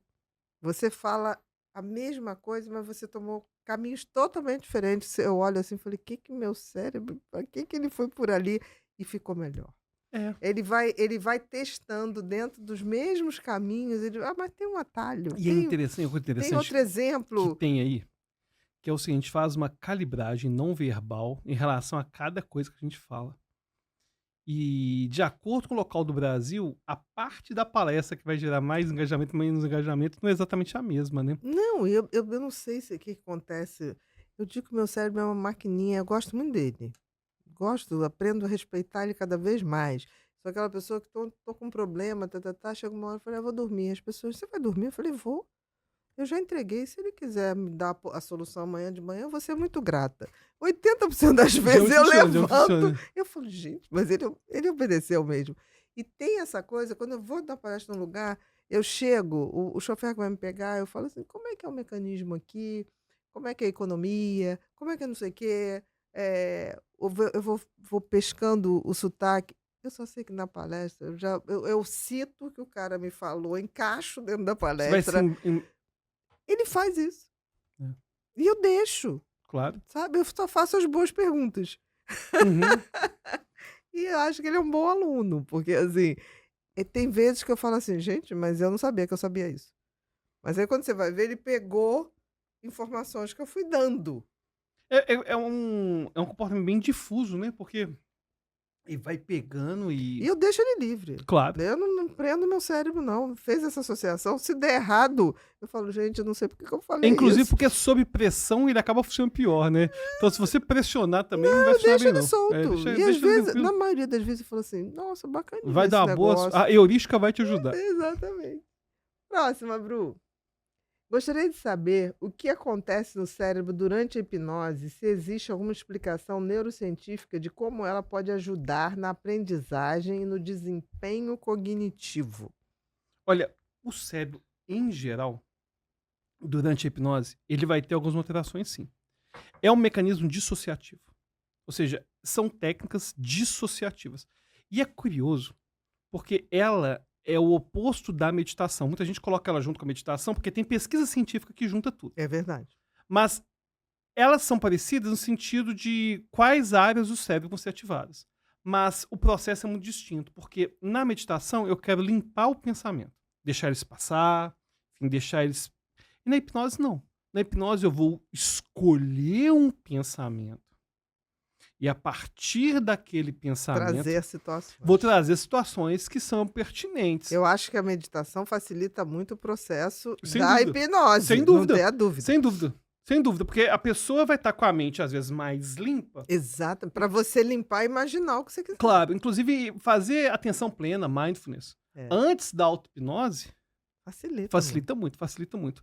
Agora, aplicações da auto-hipnose para aprendizagem. A gente vai ter muita aplicação para controle de ansiedade, principalmente devido às questões que comentei de técnicas expositivas. Por exemplo, eu tenho paciente que vai fazer concurso público, que só de ele imaginar que vai estar no dia da prova, tem crise de ansiedade. Exatamente. Então, esses ensaios mentais ajudam e muito. Agora, a hipnose não vai te tornar, igual no Matrix, alguém que simplesmente vai absorver tudo Não, naturalmente. não existe. Não, isso não existe, não. Isso não existe, não. Inclusive, tem uma frase que eu gosto muito de falar sobre o uso da hipnose, que é o seguinte: tudo aquilo que o estresse atrapalha, a hipnose ajuda. Sim. Então, o estresse pode atrapalhar a aprendizagem? Claro que pode. Aí, geralmente, a gente vai utilizar de técnicas expositivas para poder ajudar a aprimorar Ao enfrentamento real. ao enfrentamento real, exatamente. É uma simulação. É uma simulação, exatamente. Guiada. É uma simulação guiada. E o Exatamente. interessante é que já tem muita evidência que essas simulações funcionam. Exatamente. A hipnose é só mais uma forma de fazer essa exposição. essa exposição. Pegando esse gancho que o cérebro é uma máquina de fazer predições, Exatamente. de imaginar. Porque Claro. ele precisa disso para sobreviver. Claro, claro. Entendeu? Então a gente tá querendo imaginar o que vai acontecer o tempo todo. Ele faz isso. o tempo Com todo. certeza. Mas ele leva sempre pro lado negativo. A Exatamente. gente tem que domá-lo para fazer pro lado positivo. Exatamente. Inclusive, uma coisa, tem um exemplo que eu adoro dar. Tem um autor que eu adoro, que é o Sapolsky. Adoro muito Sapolsky. Tinha um livro dele antigo. Por que zebra não tem úlcera? Por que zebra não tem úlcera? E nem é publicado mais em português, não. Aham. Ele só tem em inglês agora. Mas eu gosto de comentar que... E aí tem a ver com essa questão de fazer prova. Imagina que a gente tá na savana, certo? E aí tem uma zebrinha que a gente tá acompanhando. Ela tá lá na savana. Aí vem um leão. O leão vai correr atrás e tal. Aí a zebrinha tá correndo, desesperada, adrenalina, só disparar aquilo tudo. Sistema nervoso simpático, enfim. Aí uma mais velhinha lá, tropeça, morre. Uhum. E a nossa zebrinha volta pra casa. Como que essa zebrinha dorme? Bem demais. Essa zebrinha não tem um córtex altamente desenvolvido igual o nosso. Essa zebrinha vai chegar, vai dormir normalmente. Porque ela vai acordar no dia seguinte para recomeçar um dia que vai ter leão ou não vai ter leão. Porque o ser humano é o único que consegue, do nada, a partir de uma simulação de um pensamento, criar todo um contexto de ansiedade e de perigo que não existe. Os animais não fazem. Os animais, eles são imediatistas. O animal, ele consegue até ter, talvez, um estresse, um cachorro consegue ter essas questões todas, mas não é igual a gente. Não é, por exemplo, alguém chegar assim, ó, você viu que amanhã vai ter o leão, né? A zebra não se preocupa com isso. Ela não vai deixar de dormir por ela isso. não vai deixar de dormir por conta disso. Inclusive, muita gente fala que, mas ansiedade é só fisiologia. Mais ou menos. Mas eu gosto de falar o seguinte. Aí tem um exemplo que eu dou, associado com esse da zebra, que é o seguinte. Duas cenas. Primeira Começa cena. na fisiologia. Começa a fisiologia. Mas você pode exatamente. eternizá-lo. Agora, como que é o exemplo que eu dou, inclusive, para meus pacientes? Eu falo o seguinte, olha. Duas cenas. 10 horas da noite. Primeira cena, você chega em casa. Você vai abrir a porta da sua casa, chega um bandido numa moto e ele coloca um revólver na sua cabeça, fala pra você entregar tudo que você tem. Uhum. Aí você dispara adrenalina, hiperventila e tudo mais. Aí você vai entregar o celular, só que no momento que você vai entregar o celular, passa um policial, alguma coisa assim, e ele sai correndo, não acontece mais nada depois. E eu falo, imagina como fica seu corpo e seu pensamento. Beleza? Beleza. Segunda situação. Idêntica à primeira. Chega às 10 horas da noite em casa. Chega um bandido com um revólver. Igualzinho à primeira cena. Coloca o revólver na sua cabeça. Vai entregar o celular igualzinho. Só que nesse momento, ele tira o capacete, é seu primo, Zequinha. E ele fala, pegadinha do malandro. Te peguei. Se você pegar no momento de tirar o capacete, a fisiologia é a mesma da primeira cena.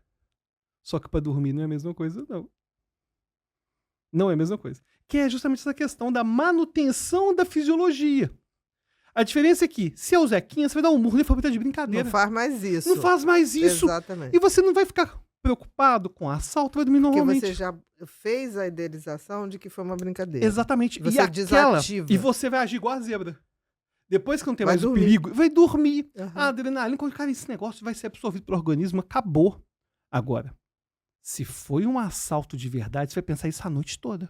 A noite toda e durante muito E tempo. durante muito tempo vai ter que fazer terapia, vai ter que ir com um psiquiatra, vai ter que tomar, sei lá, benzodiazepina, Vai ter que desensibilizar. vai ter que dessensibilizar isso de alguma forma. Exatamente. Porque o ser humano, ele é o único que consegue criar simulações envolvendo perigo que não estão de forma iminente. E isso é um grande desafio, inclusive na psiquiatria, na Como psicologia. pode também ter a situação e aquilo se perpetuar, que você não consegue desligar aquele circuito. Claro, e o pior que, quando a gente pega estresse pós-traumático, é exatamente isso que está acontecendo. A Exatamente. gente pega os casos de estresse pós-traumático, é exatamente isso que está acontecendo. Exatamente.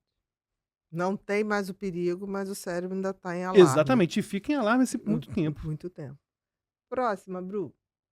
A hipnose pode ser uma ferramenta útil para ajudar pessoas com TDAH a melhorarem sua concentração e organização? E é engraçado que sempre me perguntaram se TDAH dá para hipnotizar bem. E, na verdade, para você hipnotizar um TDAH, só precisa que ele se interesse. Não, e se concentre, né? Mas Senão- porque, inclusive, sobre se concentrar, o termo déficit de atenção é um termo muito ruim. Porque o TDAH, ele tem um descontrole da atenção porque ele se concentra naquilo que não deveria também. Exatamente. Então, geralmente... Não é um déficit, é uma escolha. Exatamente. por Esse que é outra o coisa, grande é o tal do problema. hiperfoco. Esse que é o grande problema. Então, quem tem TDAH são os mais hipnotizáveis e os menos hipnotizáveis. Porque o TDAH que quer passar pela experiência, cara, Ele está predisposto, ele Ele- vai hiperfocar. ele vai hiperfocar naquilo e vai ter todas as experiências Se possíveis. ele na não sua vida. quiser, não vai. Agora, se ele não se encaixar com aquilo, não vai querer de jeito nenhum. Não, Vai querer não de... vai. Que, aliás, é o grande desafio do TDAH para quase tudo na vida. Sim. É você conseguir, É de vira o certa forma... hiperfoco ou não vira o hiperfoco. Se virar o Exatamente. hiperfoco, ele vai ser hipnotizado e vai estudar aquilo, vai hipnotizar todo mundo. Agora, se ele não virar hiperfoco, Agora, e é importante ressaltar aqui, não existe terapia pro TDAH. A gente consegue... Agora, é difícil as pessoas entenderem isso, porque é um transtorno do neurodesenvolvimento, ou seja, eu não vou ter realmente... não, o que eu acho que melhora, me corrija, Alberto, se eu estiver errada, é porque todo TDAH tem um nível de ansiedade muito Claro, alto. Então, se exatamente, você perfeito. baixa a ansiedade, com a Exatamente. hipnose, claro que melhora. Exatamente. O ponto é que as pessoas buscam, a partir da hipnose, uma cura pro TDAH. Isso não existe. Não existe. Não existe. Não Não existe existe. cura para transtorno de Como neurodesenvolvimento. não existe cura para autismo. Assim como não existe cura O para TEA. autismo. Uhum. Agora, se a gente pensa que das comorbidades que a gente tem com TDAH, o transtorno de ansiedade É são os mais fortes e o mais presente. e o né? mais presente, a hipnose consegue ajudar, sem É dúvida. quase goiabada com queijo. Sem A dúvida. goiabada é o TDAH, o queijo é a ansiedade, Sem dúvida. Sem é o dúvida. TAG. Próxima, Bru. Gostaria de saber como podemos diferenciar uma memória falsa de uma memória real. E se a hipnose pode ser usada para recuperar lembranças esquecidas ou isso pode ser arriscado? Pergunta muito boa. Muito boa essa pergunta. Porque tem muito mito da hipnose envolvendo isso aí. Delicioso mesmo, viu? Não é? Vou Nossa, te dizer, eu foi- acho que eu vou fabricar isso. Tem que vender esse negócio. Vocês não estão imaginando. É uma experiência. Sartre falava que fenomenologia era a possibilidade de eu tomar um chá como esse e se tornar indizível o que eu realmente sinto. Eu Exatamente, nunca você vai saber o que... Nem a Ana sabe o que eu sinto ao beber esse chá. Com certeza, Ninguém não tem, sabe. mas é bom. É uma experiência, É uma experiência muito boa, sem dúvida. Exatamente. Sem dúvida. Mas o que acontece é o seguinte. Memória é uma reconstrução. Sim. Todas nossas memórias são falsas. Em alguma medida, todas nossas memórias são falsas. Tem um fenômeno bem interessante chamado fenômeno da reconsolidação da memória. A memória, quando eu lembrar, eu repito. Só que quando eu repito, eu reescrevo. Com certeza. E a memória fica reescrevendo, reescrevendo, reescrevendo. Aquele arquivo original não existe mais, não. A gente Entendi. não consegue resgatar. Inclusive, Nenhuma memória é 100% fidedigna. nenhuma. E o pior, assim, é claro que vão ter memórias. Que quando eu digo que toda memória é Mas falsa. mesmo assim é memória. É Sim. diferente quando você inventa. Sim. Pois é, mas eu vou chegar nesse ponto agora. Porque quando eu falo que toda memória é falsa, é claro que eu não estou dizendo que toda memória é inventada, não. Sim, Mas é que o arquivo original não existe mais. Entendi. Ou seja, existe uma contaminação pela lente do presente. Inclusive tem pesquisa legal vendo isso. Pegaram casais que estavam namorando e colocaram para eles escreverem todas as qualidades e todos os defeitos um do outro. E fizeram. Depois, passaram tipo 5 anos, eu não lembro exatamente quanto tempo foi. Alguns separaram, alguns estavam juntos, mas chamaram os mesmos casais. Para eles escrever tudo aquilo da época que eles tinham escrito. Entendi. Aqueles que estavam juntos só escreveram qualidade. Nossa, mas era uma época muito boa. E não lembravam defeitos, não. E aqueles que terminaram Nossa. só lembravam De coisa muito das coisas ruim. terríveis, das piores coisas possíveis. E aí, o que acontece? Então, quando eu digo que todas as memórias são falsas, é que a gente não tem um arquivo original. Agora, é claro que tem memórias mais falsas que outras. Sim. Inclusive, a gente tem... Na hora de você reconstruir, você acaba... A gente inventando... A gente teve um problema grave na psicologia nos anos 60 e 70, envolvendo regressões e psicanálise. A quantidade de... Pela natureza da teoria do Freud, porque a teoria do Freud era baseada no mecanismo de repressão da memória. E eu gosto sempre de comentar que é o modelo hidráulico da emoção. Como assim? Imagina que tem um encanamento, a água tá vazando, aí lá no final eu tampo aquela água. Ele vai explodir. Essa ideia de que vai explodir, que tem algo do meu passado, que aquilo vai fazer explodir e tudo mais, é uma ideia bem psicanalítica. E os psicanalistas o tempo todo estavam querendo saber uma coisa da infância. Querer buscar aquilo a todo custo. E aí tava Como surgindo... se aquilo dependesse a cura. Exatamente. Aí tava surgindo um monte de falso caso de abuso sexual. Isso na psicologia, inclusive, foi um dos motivos da própria psicanálise começar a se reinventar e rever seus próprios métodos investigativos. E a hipnose, o que acontece? A gente tem algumas pequenas evidências que ela pode favorecer a lembrança. No entanto, a gente tem muita evidência de que a hipnose ela melhora a confiança muito mais do que a qualidade da lembrança. Entendi. Ou seja, eu volto, quando eu faço uma regressão, eu volto pela própria alteração de percepção, eu volto com a sensação, cara, foi aquilo mesmo que aconteceu.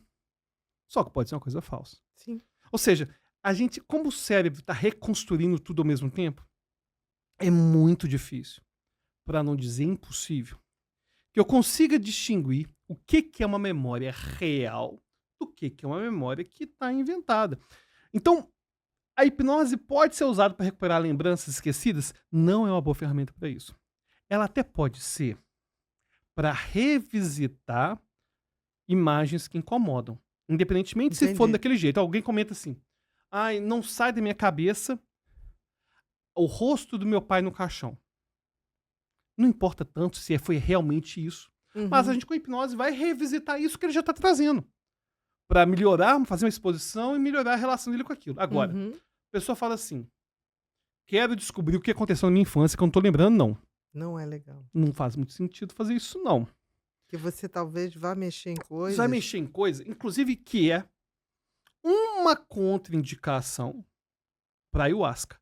Eu gosto de comentar de ayahuasca porque eu conheci pessoas que tiveram uma transformação impressionante com a ayahuasca. Positiva ou Positiva. negativa? Tá. E com as pessoas que tiveram uma transformação negativa também. Tive também. E a ayahuasca, para quem não sabe, é um cipó que é utilizado no Santo Daime, em alguns rituais. Em forma de chá. É uma forma de chá. E tem uns rituais, enfim. E pessoas são transformadas. Eu vi uma pessoa que era viciada em várias drogas. Ana, eu vou te falar isso. Nunca vi isso na vida. Foi lá, voltou ateu e voltou e disse. Ao voltar, eu percebi uma conexão com o universo e vi que não faz sentido eu colocar no meu organismo substâncias que fazem mal pro meu organismo.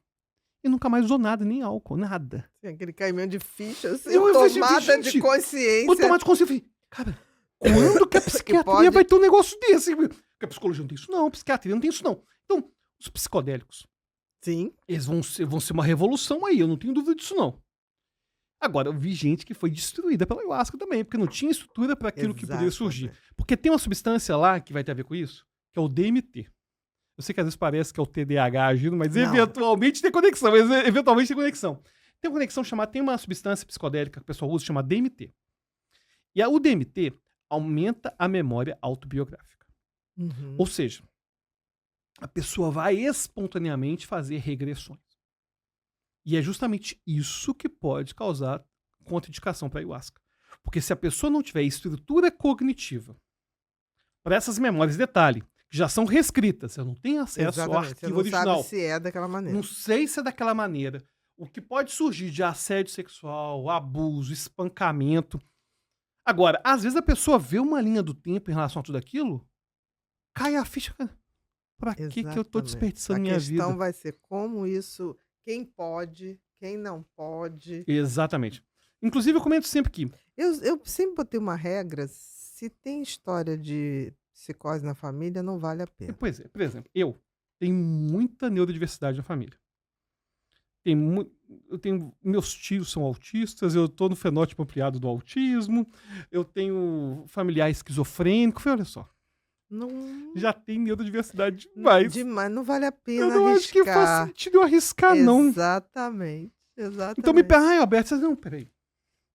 O meu cérebro, eu não sei como que ele consegue funcionar na configuração que ele tá. Deixa que ele tá indo. Porque eu não sei se eu reagiria bem num negócio desse. Agora, eu não posso, ao mesmo tempo, ter aquela ideia ortodoxa Do de tipo de jeito de nenhum. jeito nenhum não vai complicado servir. isso, é isso que eu tô falando. Existem pessoas que são mais vulneráveis Claro, a claro. um efeito negativo. O que o Eu pessoal não tive um entende. amigo que foi pra ayahuasca e se viu no útero da mãe e saiu de lá felicíssimo. E A tudo memória bem. autobiográfica, ela vai fazer regressão mesmo, é como fazer regressão. É. Agora, o que eu comento sempre pera lá, pegando a definição do próprio FDA, droga, são substâncias que eu coloco no organismo que alteram o meu metabolismo. Definição do Uhum. FDA. Droga psicoativa, substância que eu coloco no organismo que altera a minha cognição, minha emoção, minha percepção, enfim, tudo isso aí. Drogas psicoativas frequentemente têm posologia e contraindicação. Exatamente. Se eu não entendo que o DMT ayahuasca é uma droga psicoativa, pô, tem um problema aí. Que o pior, Ana, que é o seguinte, hoje, ou as pessoas são, a indústria farmacêutica é terrível, não sei o que, não pode usar nada. Ou Ou, tem que usar tudo e não pode usar não nada. tem o na- bom senso. Não tem bom Falta senso. o bom Falta senso. um certo bom senso aí. Exatamente. Entendeu? Eu acho que nossa, acho que falta bom senso na humanidade. Agora, essa Seria questão. tão bom. O bom senso nos uniria em todos os fatores, assim, políticos, sociais, médicos, psicológicos. O bom senso. Claro, agora, infelizmente, não dá pra usar hipnose pra resgatar memórias Não é esquecidas. bom. Eu não acho recomendado. Não acho recomendado. Não é Pode até propício. lembrar mesmo. Pode até lembrar. Sim, Pô, mas mas pode ser uma não caixa de Pandora. Não Eu não, vamos procurar isso. eu não acho que faz muito sentido, não. Perfeito. Próximo, Bru. Qual o maior mito sobre hipnose que você acredita que precisa ser desmistificado? Ótima pergunta. O primeiro, eu já falei, das memórias que são reescritas. Pô, mas eu vou fazer mais uma pergunta, né? Mais uma resposta que envolve o mito da hipnose, que é a noção que eles têm de subconsciente.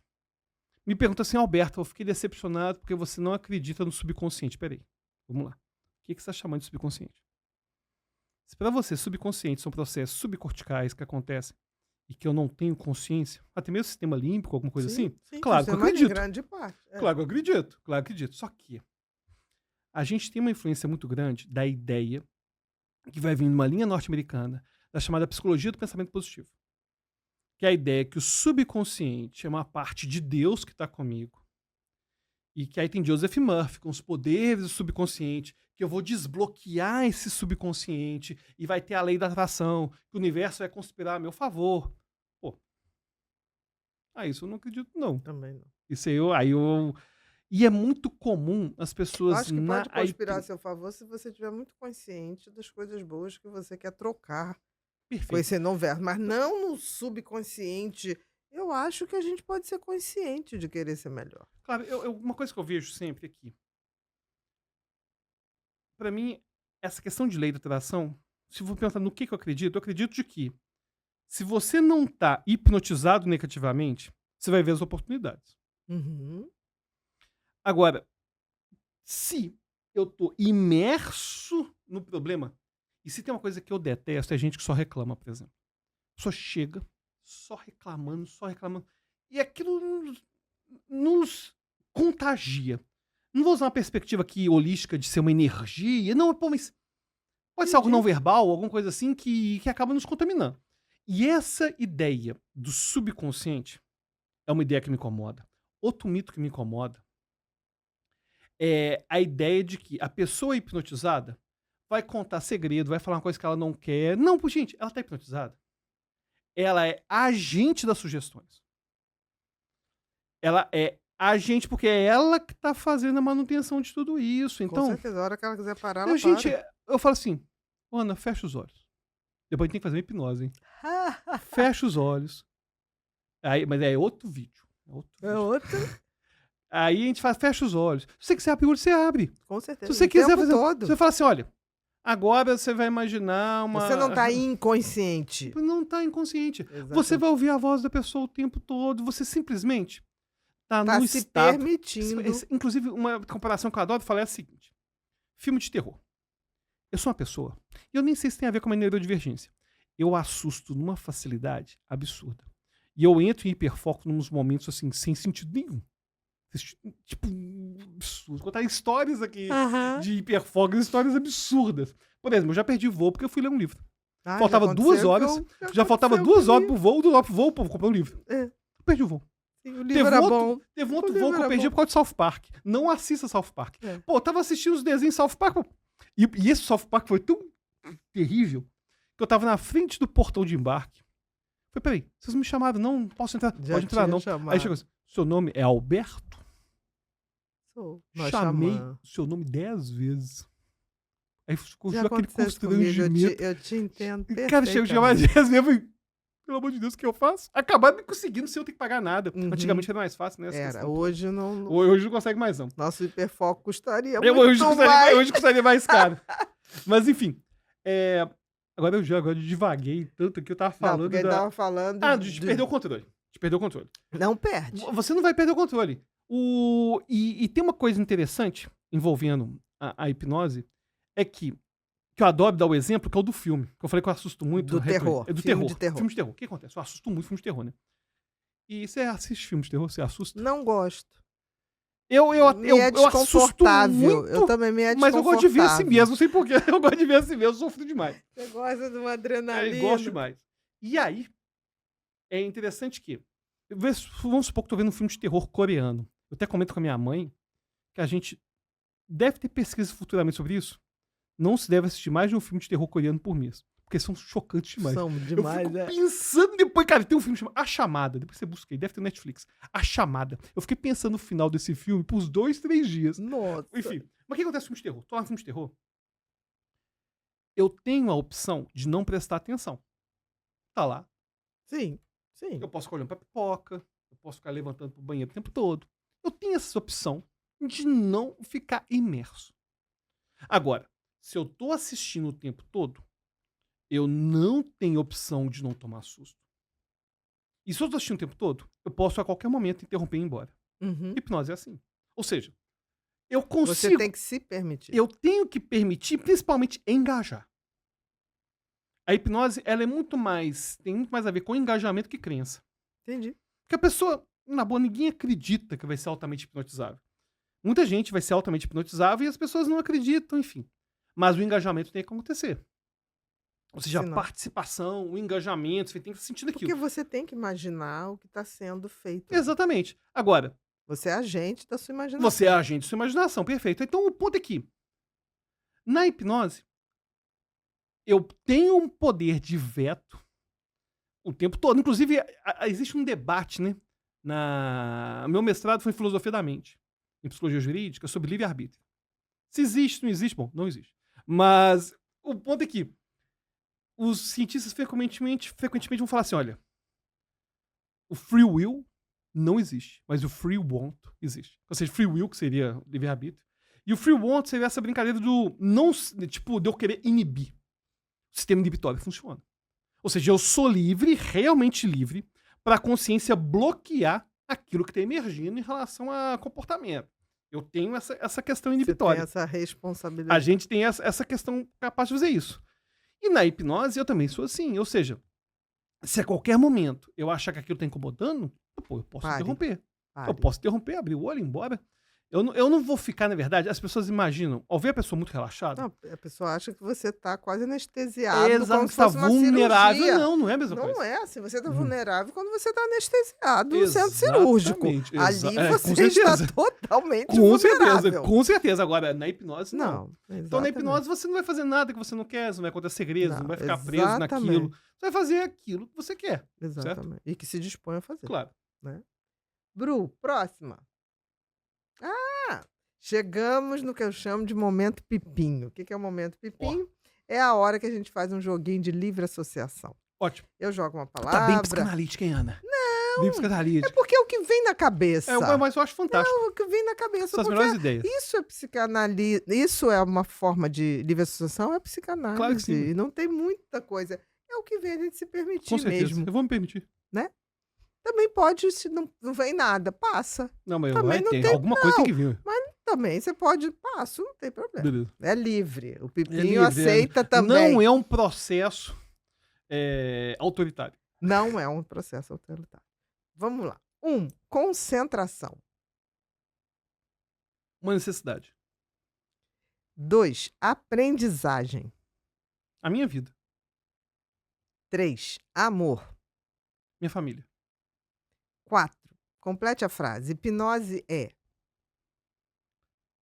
A capacidade de, pela primeira vez, talvez, imaginar e se der certo. Perfeito. 5. Se pudesse mudar algo no mundo, se você tivesse um superpoder, o que que você mudaria? Eu aumentaria a tolerância. E resistência aos processos? E essa questão dos É, a processos. tolerância ao processo. Né? Essa questão do diminuir essa intolerância, sabe? Perfeito. Felicidade. 6. Felicidade. Um momento. 7. Complete a frase. Um tempo para mim é. A única riqueza que eu não posso comprar de volta. Perfeito. 8. Propósito de vida.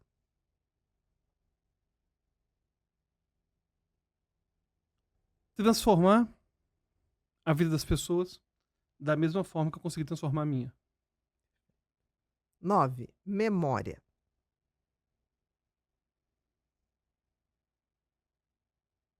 Essencial. E 10. Uma frase, um pensamento, algo que você gostaria de. As últimas palavras. Isso aí é o rest in de peace. É a lápide. Exatamente. A lápide. Eu gosto muito de lembrar sempre de um autor chamado Camus. Sim, maravilhoso. Porque quando eu era adolescente, eu me incomodava muito com a falta de sentido e propósito. Uma ideia muito nihilista. Tem um seriado que eu gosto muito de desenho, e que é a metáfora dessa minha perspectiva adolescente, que é Rick and Morty. Rick and Morty é um desenho assim que, não sei se quem assistiu, que é uma paródia de Volta ao Futuro, mas tem uma perspectiva bem nihilista, né? E eu gosto de falar do niilismo porque dessa perspectiva da vida não ter sentido, não ter propósito. Porque Camus nos lembra de que a vida realmente não tem sentido. Não tem propósito mesmo, não. Mas a gente tem que ter coragem para se revoltar em relação a isso. E criar um sentido. Exatamente. A gente tem que ter coragem, se revoltar e criar um sentido. Porque para viver, a gente tem que ter coragem. E eu acho que falta muita coragem. A gente comenta, por exemplo, de superdotação, não sabe como é superdotação. E por ser parte, né, de uma associação que é a Mensa de superdotação e tudo mais, eu vendo pessoas com percentil de QI 98, o índice da Mensa é 98, às vezes 99, com uma potencialidade gigantesca, mas falta coragem. Entendi.